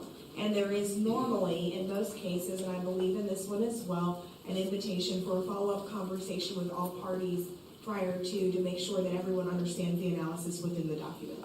Okay, perfect, thank you. And then at that point, just to kind of go, there's kind of two ways you can go, at least how our code represents it, is perform the traffic mitigation that we have presented or the payment in lieu, which Jim was kind of alluding to, I believe, correct? That is how it's written in the land development code, yes. And this developer, again, I know Jim and I already pointed this out, but I think it's important, they are not doing either of these, is that correct? And today?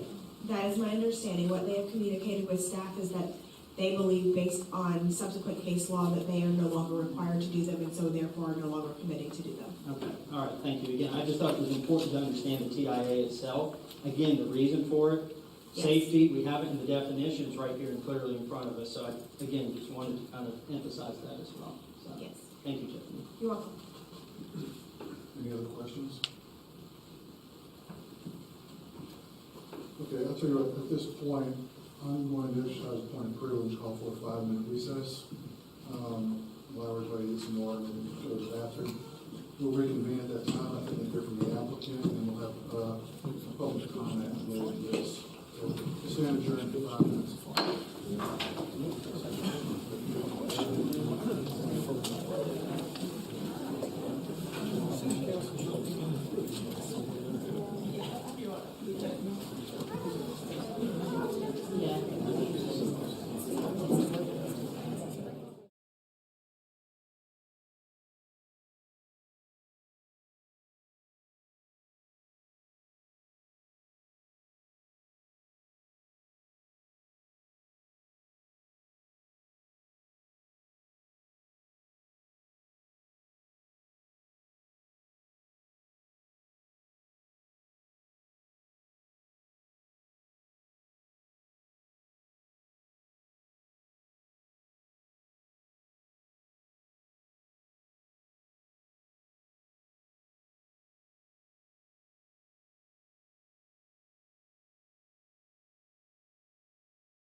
All right,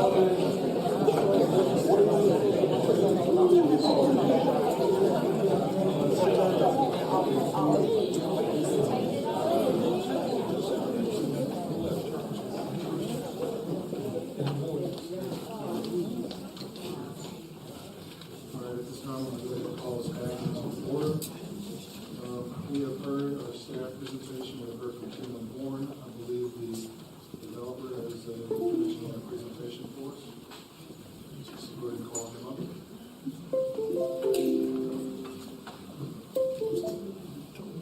Good evening. My name is John Floyd. My business address is 100 North Tryon Street, Suite 4700, Charlotte, North Carolina. I'm here tonight representing the developer, Turnstone Group. I'm joined tonight by a couple representatives of the developer, including Jackie Rincarel, who we heard from earlier, and Jake Bachman, who is one of our design professionals. Ms. Farrow is working on pulling something up that I asked her to, but I can continue. As Ms. Farrow mentioned, this matter is before you for an administrative decision on a by right development. And the key question is whether or not the development meets the requirements of the 2017 Land Development Code. I think Ms. Farrow's presentation, her staff report, and her presentation, reasonably summarize what this development is. And I think as you've heard tonight, I think the issue is traffic. That's where we disagree. Not so much what the traffic impacts are, but what the developer's responsibilities are with regards to this. Our view is that the 2017 Land Use or Land Development Code, the provisions regarding traffic mitigation violate North Carolina law, they violate federal constitutional law, and that the mitigation that was requested of the developer violates your own ordinance. Now, I have provided legal analysis to that to Mr. Parks Wilson, your town attorney. Went back and looked at my email. I actually started talking to Parks in 2019 and first met him in 2020. I think it was a couple of weeks before COVID shut down. So we've been dealing with it for a pretty long time. And it put a lot of thought into the legal issues. My understanding is that he has shared our position with you and the legal precedents on which we rely for our position, and I don't have any interest in putting on an oral argument for you on what U.S. Supreme Court precedent says. I don't want to numb your brains with that. In general, we think North Carolina case law essentially says that you cannot require a developer to make off-site roadway improvements. You can, by statute, charge them a fee in lieu of making those improvements. That fee in lieu must be based on a formula that takes into account the trips generated from the development. And then constitutional principles establish that any exaction, in this case the fee in lieu, has to be proportional to the harm that is caused, or the impact that is caused. The developer sought to address these issues with your former planning and city staff, made several proposals to try and resolve it. That included a $2 million fee in lieu payment, making up to $2 million in roadway improvements selected by the city, widening South Point Road within the existing right-of-way, so that you would have essentially a third lane that you could reverse flow depending upon the morning or the afternoon. All those proposals were rejected by your private city staff. We also submitted a formula for calculating the fee in lieu that we believe met North Carolina and constitutional standards, and also went nowhere. Consequently, the developer moved forward with filing their application. And again, we believe that it meets all the requirements that are legally permissible. I do want to kind of explain quickly when we talk about proportionality and what an appropriate calculation might look like, dig into the details just a little. If everyone would, if you have copies of the TIA, if you want to turn to page 50, there's a table 6.1, and I was hoping to pull this up. I'm not sure if I can zoom in at all? Is there a way to do that?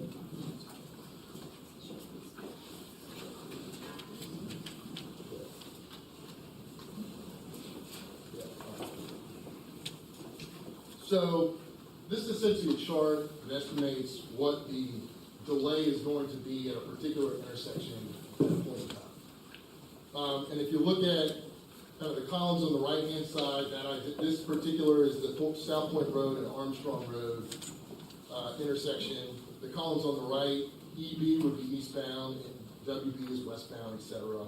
And then down the left-hand side, you've got kind of 2022 existing.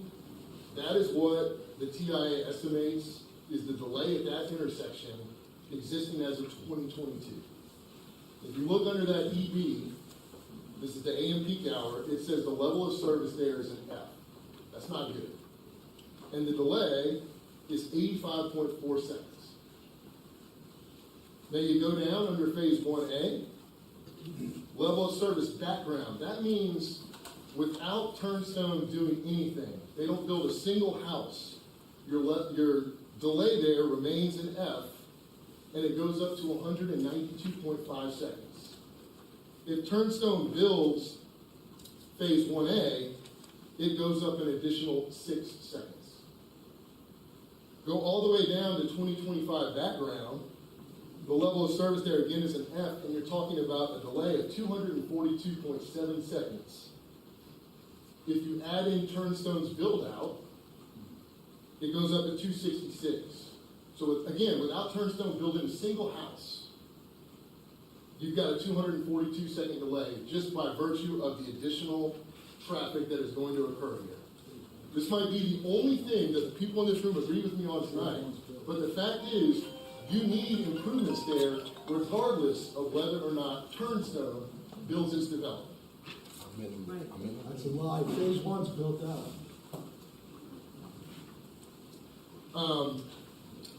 And so when you talk about what a fee in lieu looks like for a developer, the improvement that has been proposed actually decreases the delay by 122.4 seconds. But the delay caused by Turnstone is only 23.5 seconds. And so that has to be taken into account. That's what proportionality is. The position of the developer was never, we don't have to pay our fair share. It's that what you don't get to do is lump on us all the costs of improvements for a roadway system that already needs improvement. And your ordinance reflects that.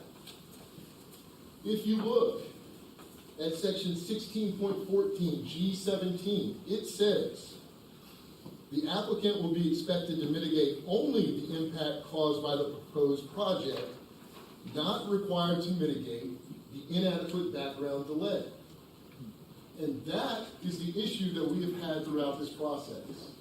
It is that city staff, former city staff, don't want the people here to think that I'm looking at them, but former city staff was unwavering in that the developer had to do all the improvements that were identified in the TIA and pay for every single cent of those improvements.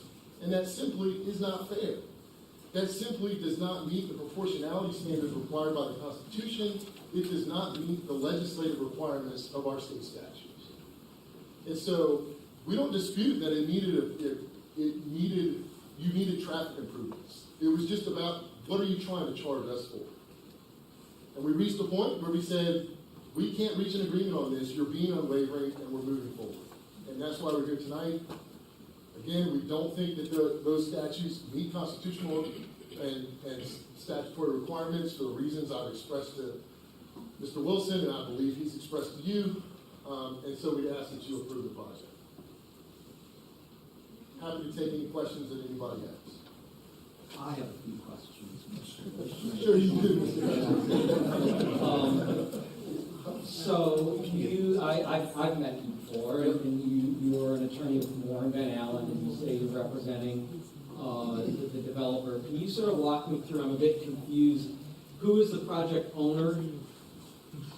Turnstone Group is the project owner. All right, and how does Turnstone relate to, I think, ASF TAP? Is that I just think a that's single the- purpose entity that owns the property? Yeah. What's that? I didn't- It's just a single purpose entity that owns the property. Who is a single person? Yeah, okay. And you're saying that Turnstone is the real, I guess, de facto owner of the property? I think that's fair to say. Okay. So I think you've sort of gone through, what was it? I'm sorry, Turnstone is the manager of that entity. Ah, okay, of that ASF. Yes. Would you just mind my grab a bottle of water real quick? Go ahead. Okay, folks, let's go ahead and be respectful of the speakers and their time. Public expression on this issue is coming up. So, I think you've explained, you previously offered a payment in lieu, is that correct? That's right. And I think you've explained why it's no longer on the table, and you in fact withdrew it. Is that correct? I think we moved forward with filing out the application based upon the fact that city staff would not agree to any of our proposals. And the payment in lieu that you previously offered, how did you go about calculating it? I didn't go about calculating it. We had a traffic engineer who looked over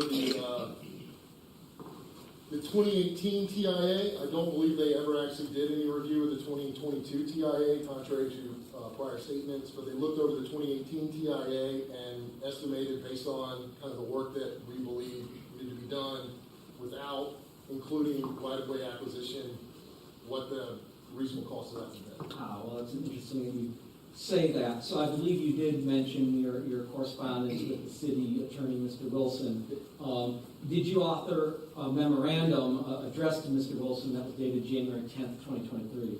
I don't recall whether that was a specific date, but I did author a memorandum to Mr. Wilson. And does this memorandum state that it's the applicant's position that the cost of design, right-of-way acquisition, and utility relocation could not be included in the calculation of any payment in lieu? Yes, that's true. And is it still the applicant's position that any payment in lieu should not include those items? Yes, I think state statute specifically says there would be, the payment in lieu should include construction costs. It does not, and if you look at other language within that provision, it says what the money can be used for, and then it identifies design, right-of-way acquisition, and other things. So the statute clearly provides a distinction between what the developer can be charged for, but what the funds can be used for. And just one last question. I think it's fair. Is it fair to say, and I think you actually have said, that any payment in lieu previously offered would not have accounted for the costs of design, right-of-way acquisition, and utility relocation? I think that's correct, yes. All right, that's all I have. Are there any other questions? Thank you all. All right, so at this time, we're going to go into public comment. We'll remind everybody, you have 3 minutes. Please identify yourself and your address. And the first person we have up is Amanda Memory.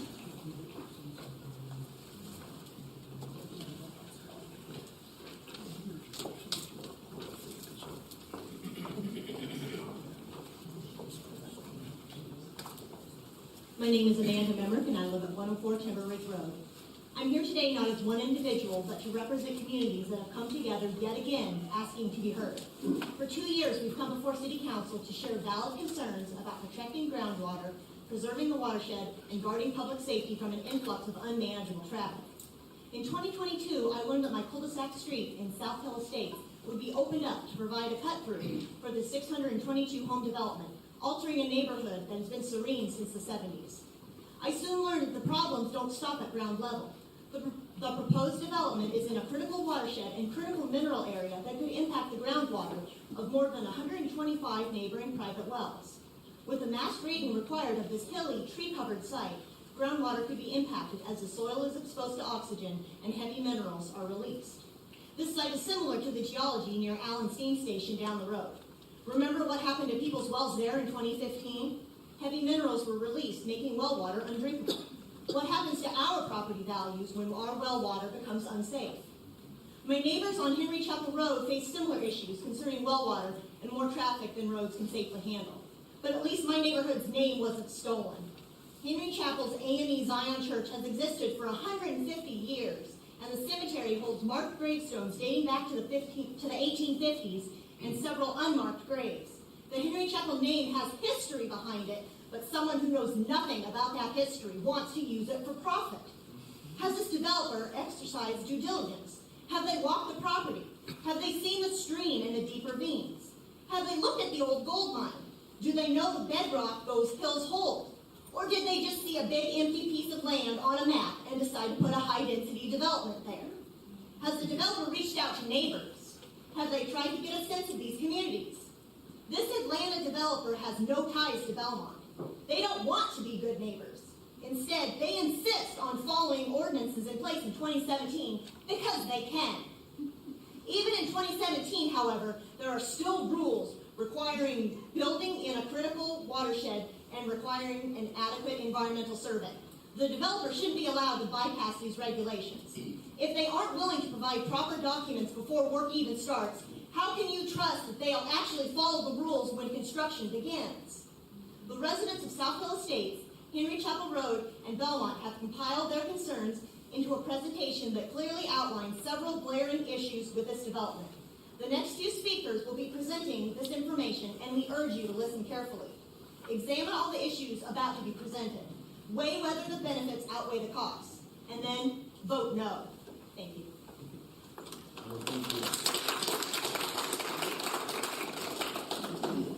All right, prior to calling up our next speaker, I had a small announcement to make while we have a short break. There are some folks here on staff, you may see with clipboards.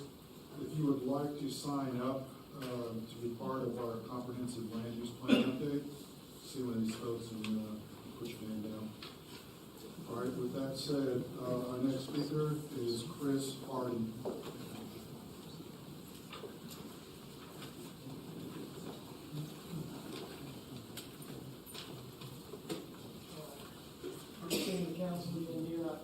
I'm actually speaking on behalf of many of the neighbors. They've asked me to help out. I got drawn into this by one Logan's son, who's the next one, but I also know the area very well. So it's part of the reason I'm speaking up. Give us your address. 723 Wood Lily Drive, Thank and you. that is in Belmont. And I happen to know the area around Henry Chapel Road very well. A little bit of background, I just want to emphasize again, the citizens really want to be listened to. This is what we're giving out that we'd like to see it actually in the public record. As we put these documents in, we'd like to see you have this and represent it somehow to Belmont. We want it entered into the public record, not just put the file somewhere with the city. What I also like to do a background, I actually had a unique situation where I went ahead and was at Allen Steam Station several years ago and saw the unique groundwater there before the actual hit. It's amazing the similarity to conditions, and look at the lesson that Duke learned there about where to not put materials or do mass grading. So there's some historical evidence, there's practical kind of old man kind of stuff. Very unique. Also was there when Duke Energy decided not to fix Dan River. And I looked at, it was a very similar kind of chin. We don't need to do that, okay? And look what happened with Dan River, okay? I also got the guy down the hole to fix it, and then Duke Energy realized, oops, you made a mistake. So watch these things, be legally correct and practically wrong. So I really would like to hit this thing of the residents of Henry Chapel Road. There are concerns. I think the traffic has really been addressed well tonight, very clear. Impacts to drinking water, traffic density, environmental justice issues. I'll share a book here later on. Who has heard of this book, Footprints on the Rough Side of the Mountain? It is a reconciliation between the city of Belmont and the African American community from 1993. This was sent to me, personal copy from one of the authors, Mr. Caprice, hands, signed person, who died in 2020. When I got this, I got chills. I think we have to look, there are conscientious issues here. And this is also to the development that we also have to listen to. So I'd like to go ahead and hit that. I'd like to go ahead and just ask that we be listened to. And we really want to help the developer make a good informed decision also. Okay, so those are key items there. It's going forward. You'll see these main topics, second page in. Okay? We're going to cover some adherence to Belmont standards, significant environmental impact, evidence of critical minerals. I'll explain what that is. It's all over. It's actually confirmed by the gold mine being in the area. Significant environmental justice issues, and a positive approach. This is actually for the developer and the council. There may be a way to turn this into a watershed protection area that would provide value to the developer and also help the town of Belmont and both of them avoid legal action. There's a middle ground here that we think is very possible, and a common sense and sustainable development. I'm next. I'm relinquishing my time to Chris. All right, Mr. Logan, Thank you. you yield. Okay, so we noticed there were conflicts with Belmont County, state and federal law on watershed protection. This was from chapter 16, the watershed protection provisions in the ordinance. This is on the second page in, the third page in. You see that? Take precedent over all other provisions of the ordinance with regard to density, open space dedication, and built upon areas. That is an item, an overlay district may or may not, probably has a very low probability of trumping that ordinance because it's a state law and a federal law. So you really have to look outside of case law in North Carolina on the surface, and you have to look at Clean Water Act, downstream intakes. There are risks that are probably well beyond a lot of people in this room, and there are environmental lawyers who understand that. So I would definitely encourage you to look at that. Environmental survey, not an EIS, that's on state property, have been required from the developer and essentially required the sketch plan review. That is actually in the ordinance. Environmental survey, so you don't have these conflicts and thinks everything's okay. Environmental survey is for non-environmental impact. That is actually in the ordinance. So when that goes on and you don't know this, we would strongly encourage seek outside help. I actually got a call from senior level people at NCDEQ. Brandon Cosner is ready to assist. She will not assist unless she's called in. She can't just jump in and do something. She was called in to the citizens around here and by Duke Energy on the Allen site. She will come and she knows the geology in this area very well. Okay, Assistant Director of DEQ in Mooresville. Definitely a resource, and she can direct you to other resources. Interpretations of the city engineer and Belmont I would, as someone who does percent impervious, there seems to be something missing. I'm not sure that what your city engineer verified was correct. It does not appear correct to me. The planning board is saying that basically if it's not in the ordinance, you can go ahead, there's no way to stop it. The planning people, yes, but you really have to ask for outside help again. If you don't know something, you have to ask for outside help. And that is actually in state law. So then we go into this evidence of critical minerals. This is actually a key point. And this is clean drinking water. You look at it, don't get that page there. Evidence of critical minerals, that is, that's where the gold is. With the gold goes chromium, arsenic, all sorts of heavy metals. And what are all those? The pH drops and it goes into groundwater. They are carcinogens. There are studies by North Carolina, Charlotte, several folks right down within a half mile of the site, very similar geology to Duke Energy. That's why they made them pull all the coal ash out. But it's not caused by the coal ash. It's caused by the change in pH. A minor change in pH caused by mass grading releases all those metals. You see the arrows here? Time has expired. Who's next? Laura Hinkle.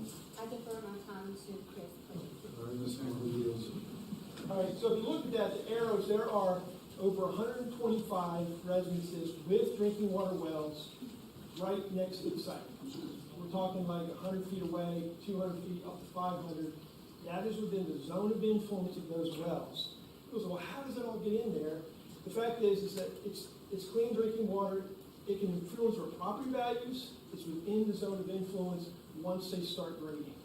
Okay? It opens everything up. It opens up a can of worms. Significant environmental impact. There's also, we talked about the critical watershed and heritage trees. Another comment. I'm not going to delete that right here. I want to come to some other points more clearly. I'd like you to look at the pictures here. You see the ones with the rocks? Those are from the site. Gathered by citizens. I did walk out there with supported by citizens. These were all over. There's what's called pluviations. The bedrock squeezes up to the top in critical mineral areas. You would not believe the ravines. We strongly encourage the developer to walk the site with their consultant because they may find there's quartz bedrock everywhere that will cost them a fortune to cut. You're there. Quartz doesn't last very well. Walk the site, get some test borings so you don't get any problems. Do you understand the whole thing of changing pH? What's going on? what goes on, as soon as it's exposed to oxygen, pH drops. It's called the redox reaction. High school chemistry. When that goes on, those heavy metals get attached to the water particles and go easily into people's wells. See how it works? Not hard at all. It's the reason they're having to pull the ash out of Allen. So how does this happen? Basically, change in pH. What caused it at Allen was the coal ash and all the water. Here, it would be the mass gradient. Turning the next page, you guys see the pictures? This is actually, you see there's one of the typical coal ash pond, and there's one of the development of, what is it? The one off Armstrong Park, the Del Webb. That, and it can be caused by red runoff, and it lasts more than 3 days. It's caused by pH change. The reason it's okay at Del Webb, that neighborhood, is because everybody's on city water in 2,000 feet. Here it would not be. So that did a little calculation. This is really for the developer to listen to also. It's not, this actually is required by state law. There would be about a $1.8 million risk to everybody up to clean water. You have to do their septic and their water. Number two, you've got about $15 to $20 million risk, discounted by 50% for loss in property values. People typically don't like to buy houses that have impacted wells. So who will pay for that? That could come to Belmont, could come to Gaston County, even though I think they're stepping in, okay, in a very big way. It could come to the developer, okay? So those are all risk items. These things here show the pH. We already have a shallow well, about 100 feet, has a pH of 5.3. Look at the ferric content all the way up. All the other wells are fine. Uncharted water at 6.5 to 7. You go ahead and mass grade the site that we're talking of, you're going to have issues. Kathy Ryan, I convey my time to Chris Harvey. Ms. Ryan yields. All right, this is the last thing. I really would like you to look at this. I know it's tough for the city staff to sometimes find historical records. Guys, this was given to me. Footprints. There's only about 100 copies. When I got this, I got chills. When it was signed by Mr. Priest, Mr. Priest's hand, this is a personal signature. He died in 2020. Guys, this is a reconciliation between Belmont and the African American community. Somebody sent this to me out of the blue. I wanted to speak tonight, and I said, oh no, now I got to speak.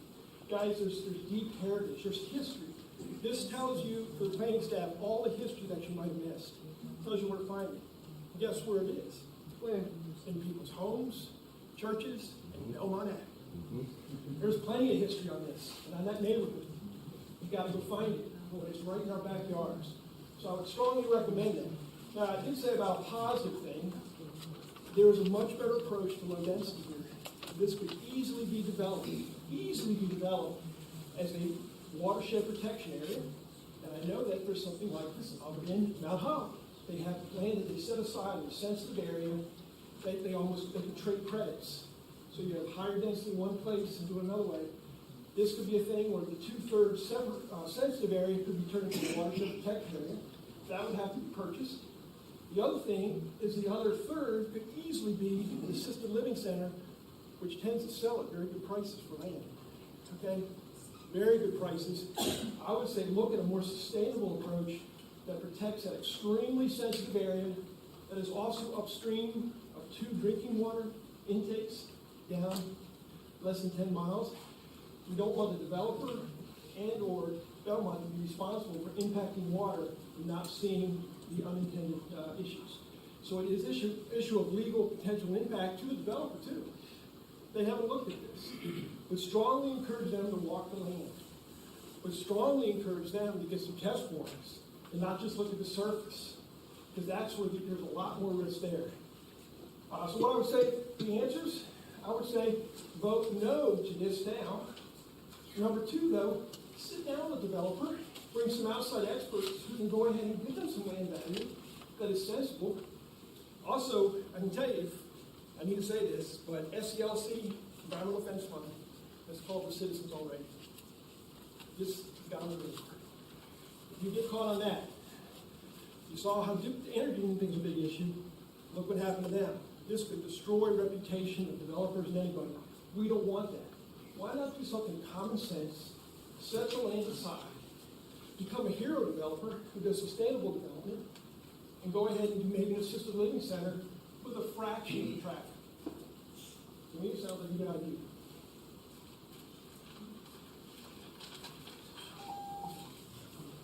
Is that conclude the presentation? Okay, thank you.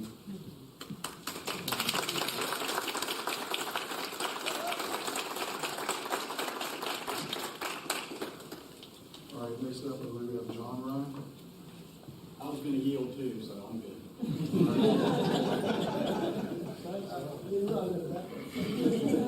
All right, I believe our next speaker is Chris Lewandowski.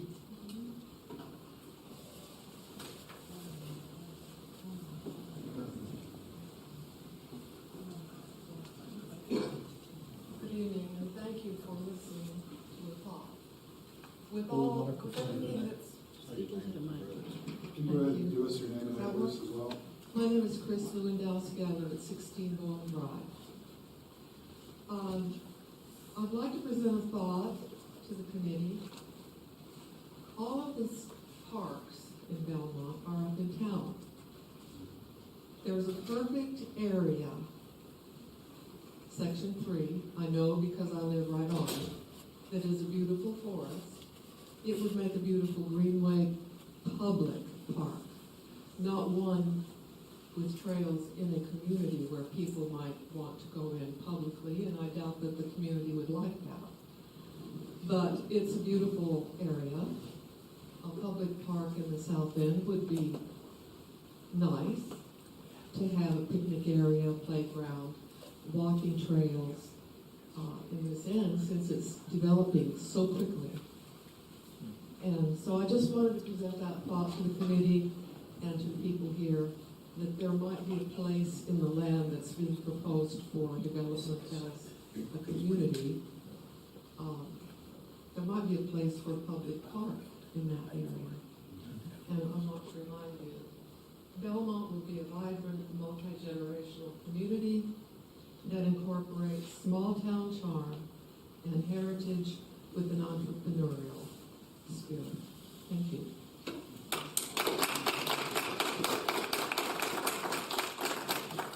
All right, our next speaker is William McLean. Our questions have been answered, thank you. All right. Next speaker would be Al Hanks.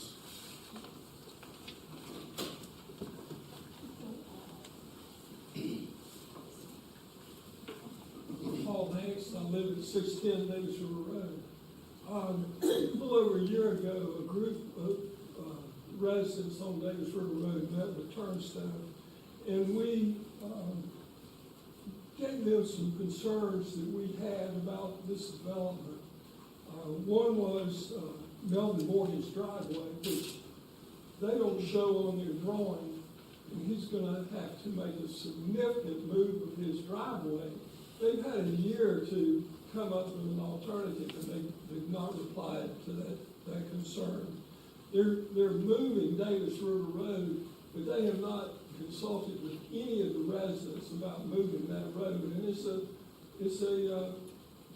right-of-way road, and I don't know if they can legally move it without agreement or not, but they certainly haven't contacted the residents. The third thing is this property, just as it's been mentioned, is very topographically challenged, and it's protected watershed and it's critical watershed. They have made, they were asked, how much dirt are you going to have to move to flatten this land to put in this kind of density? They don't know, or they haven't told us. So they are not doing the engineering that should be done in order to go forward with a development in a critical watershed with enough information for y'all to approve at this time.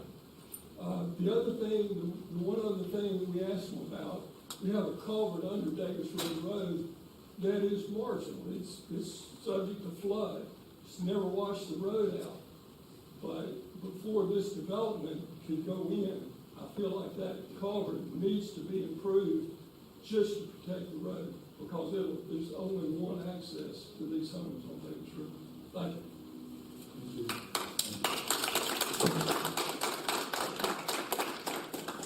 All right, our final speaker is David Epos.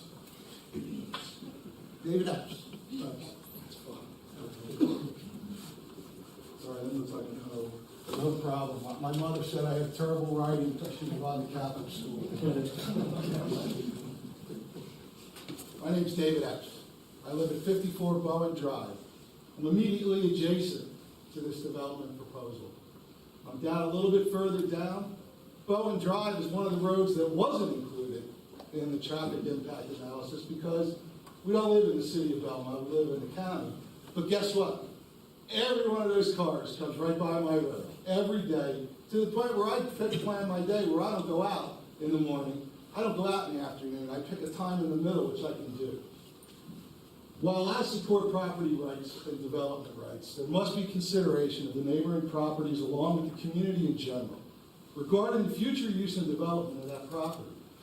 My hope is that you've heard from a lot of the people here tonight and the residents about the traffic, the safety along South Point Road, the surrounding side streets, and the South Point Peninsula.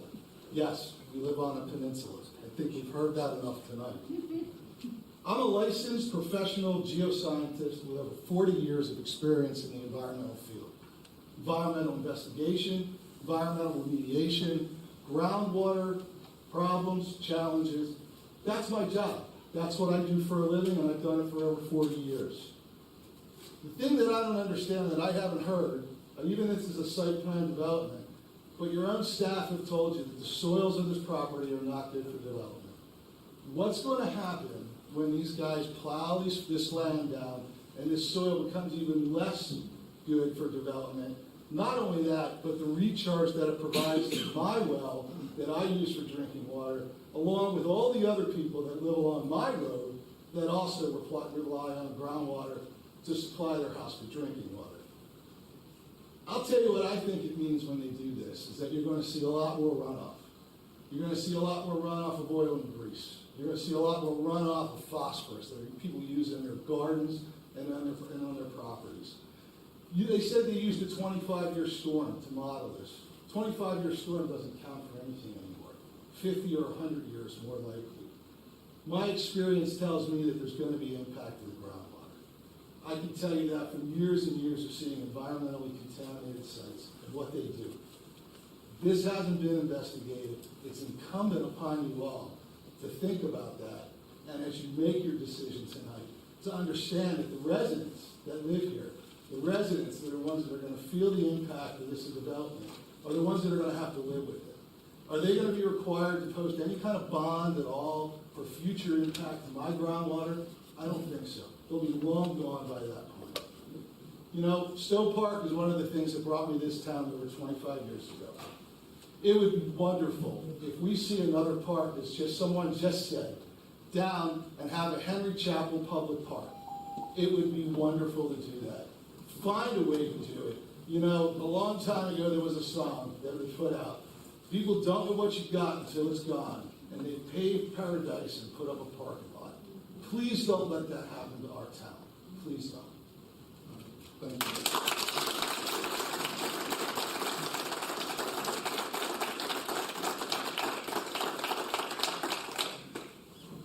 All right, at this time, we have had our public comment. We've heard from staff, the developer, Kinley Horn.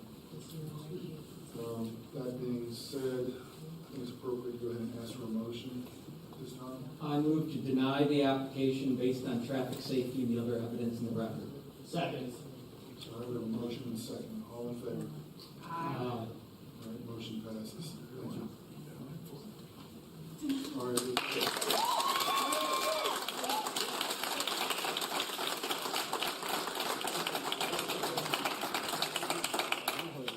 Folks, let's go ahead and allow us to continue our meeting. We still have reports and other business to begin with. I don't believe we have any reports, is that correct? Okay, so other business, I'm going to go ahead and begin with Charlie. So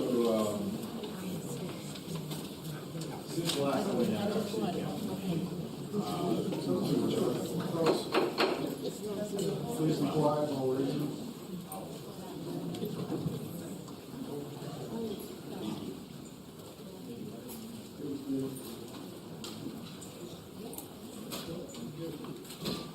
So, since our last city council meeting, there's been a few events that have taken place in Belmont, and I just wanted to kind of ease the tension on this meeting, highlight some of those very positive things that have gone on in Belmont.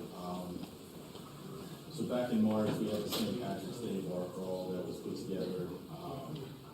That was spearheaded by Eileen English. I thought she did a phenomenal job. She really did a lot of the legwork, and she brought that to the city, and I think that deserves some type of acknowledgement. And she also had the help from Belmont, North Carolina, Belmont NC Living, Belmont Beyond, the print shop, which I understand she told me did the shirts with the car crawl, then Belmont Local, and then Belmont, North Carolina Acting. So again, I just want to say that I thought that was an excellent event that she did most of the legwork on, and I just want to congratulate her for that. Then the other one was the Easter Festival that was taking place in downtown Belmont this past weekend. My family, my wife and kids, we went to it and we had a great time. And I wanted to just give some kudos to the people that put that together because I know that's not easy. So Phil Bogan and team, with Cassidy Lackey and Summer Gilbert. And then Phil stated that he had help from a slew of other people, and I want to make sure that they get acknowledgement for their hard work and volunteerism, such as Jennifer Church, Susan Martello, Alexander Martello, Frank Martello, Georgia Weiss, Quinn Weiss, Giovanni Basta, Jane Crane, Kelly Tracy, and Dewey Vlad. Again, I wanted to take time for this city council meeting. We had some high tensions here, but I wanted to kind of end on a high note with some kudos for the great work that's going on in Belmont. All right, thank you. Alex? Yeah, I'll be brief. Agreed with Charlie. Again, I wasn't able to participate in the egg hunt this year. I volunteered 2 years in a row. Couldn't do it this year because of a baby shower for my wife, but I do want to thank the staff, the volunteers, from the information I heard from the residents. It seemed like it was a great event. Real quick, I do want to thank staff again also on this one too. It seems like the ballpark light situation I brought up at Davis Park seems to be resolved. Moving on to the tennis courts, maybe we might want to just, it was the most bizarre thing. It was, I can't remember, it was that day that it was raining all day, right? So we were at Maddie's grandparents' house, we live right down the street. And for some reason, the tennis lights were on all day, and no one was out there. So I don't know what happened there. I don't know if it was a malfunction, but just curious about that. I mean, maybe it's small, but cost savings there not to run lights during a rainstorm out there. Other than that, again, I'd like to thank all the staff and presenters this afternoon. I mean, this was a very detailed presentation, so again, thank you all. And that's all I have there. Thank you. Just a couple things, and perhaps Richard or Jason might be speaking to this as well, but I was asked the Keep Belmont Beautiful cleanup, which is scheduled for April 20th. There's going to be a change of location this year. It's going to be in Reed Park rather than Stowe Park. So I just want everyone to be aware of that. Come out to Reed Park on April 20th for the cleanup. What time is that? Yeah, I don't know. 10? 9 or 10. I don't want to misspeak. I just wanted to speak to the location. And there might, I heard that some of the street lights might be out on Main Street. Is that correct? That's correct. Yeah, we've been dealing with Duke Energy to determine what the problem is. So they've been out, there's several of them that have been out for quite some time. Okay. And the only other thing, again, in respect to the proceedings that we just had, I believe under the code, having denied the application, we need to set forth the reasons in writing. So I'm assuming that the city attorney would be handling that. Okay, that's it. Jason? Just a couple of updates from our quarterly meeting yesterday. The mayor and I participated on the Transportation Advisory Committee, and we had our quarterly meeting with DOT yesterday.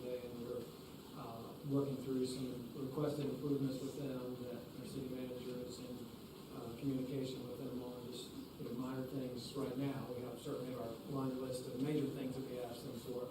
But we are looking for some improvements to some of the signal synchronizations at 2974 and Park Street, as well as 2974 and Highway 7 at the Bojangles intersection, some other four-way stops, some restriping at some particular intersections. All this obviously is to promote, better safety and better traffic flow. So some of those improvements should be forthcoming in the near term.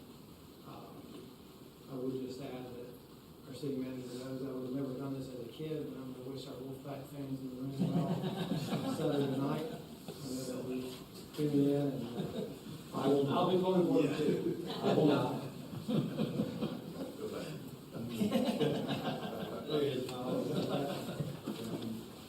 I just have a couple things. I wanted to congratulate the Belmont Farmers Market today. They just opened up for their first farmers market, and they were super successful.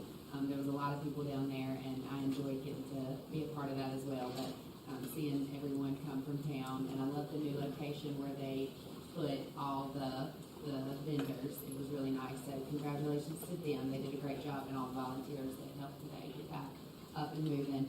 And then I wanted to revisit, possibly at our next workshop, a citizen that has issues with their backyard with an open storm drain pipe.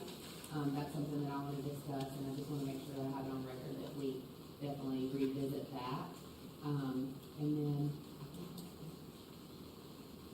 One more thing, Richard, I'm sorry. I'm not trying to drag this on because I haven't been to the beach tonight, but Miles' question, and it doesn't have to be tonight, but curious an update on the progress for transportation bond that we discussed at the retreat. Just curious because I know that it was kind of a tight timeline there. Yeah, I can give you an update now.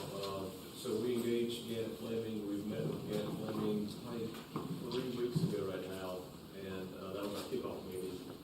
The goal was to have the actual projects listed, prioritized, and then estimated to bring back to you all before June 3rd. June 3rd is the date that we'll have to set the resolutions that would lead into to be on the referendum for a vote in November. We do plan to meet with Gannett Fleming for our next meeting, which is next Friday. I think that's the 12th. Next Friday the 12th. Someday next week is when Gannett Fleming is coming back with their first round of cost estimates. So staff met with them, and we talked about all the improvements and shared with them pedestrian master plan, our Powell Bill projects, some of the projects that everybody kind of knows about that needs improvements around the city. And so they've got the full list.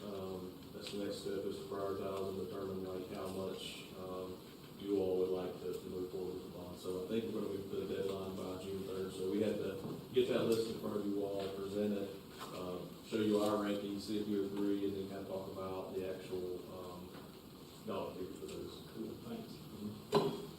All right, and then I'll add that Keep Belmont Beautiful Isn't Park is 9 a.m. to 11:30 a.m. That is April 20th, 2024. And I'd like to go ahead and reiterate for those here and those at home watching to be part of our comprehensive land use plan. You can sign up here. Update. I'm sure there's a way to sign up online, or am I overseeing? It's more challenging, and I still haven't signed up. Okay, so it is possible. Apparently, it's more challenging. So you may want to sign up in person. Of course, if you're watching at home, you would not be able to sign up in person. Of course not. But it's on later day. Yes. We may need to look at the possibility of our Park and Rec Advisory Board meeting dates.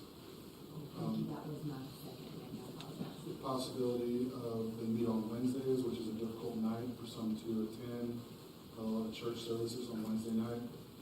I've talked to a few folks, spoken to a few folks, and Tuesday or Thursday, with Tuesday possibly being the preferred day, as I understand it.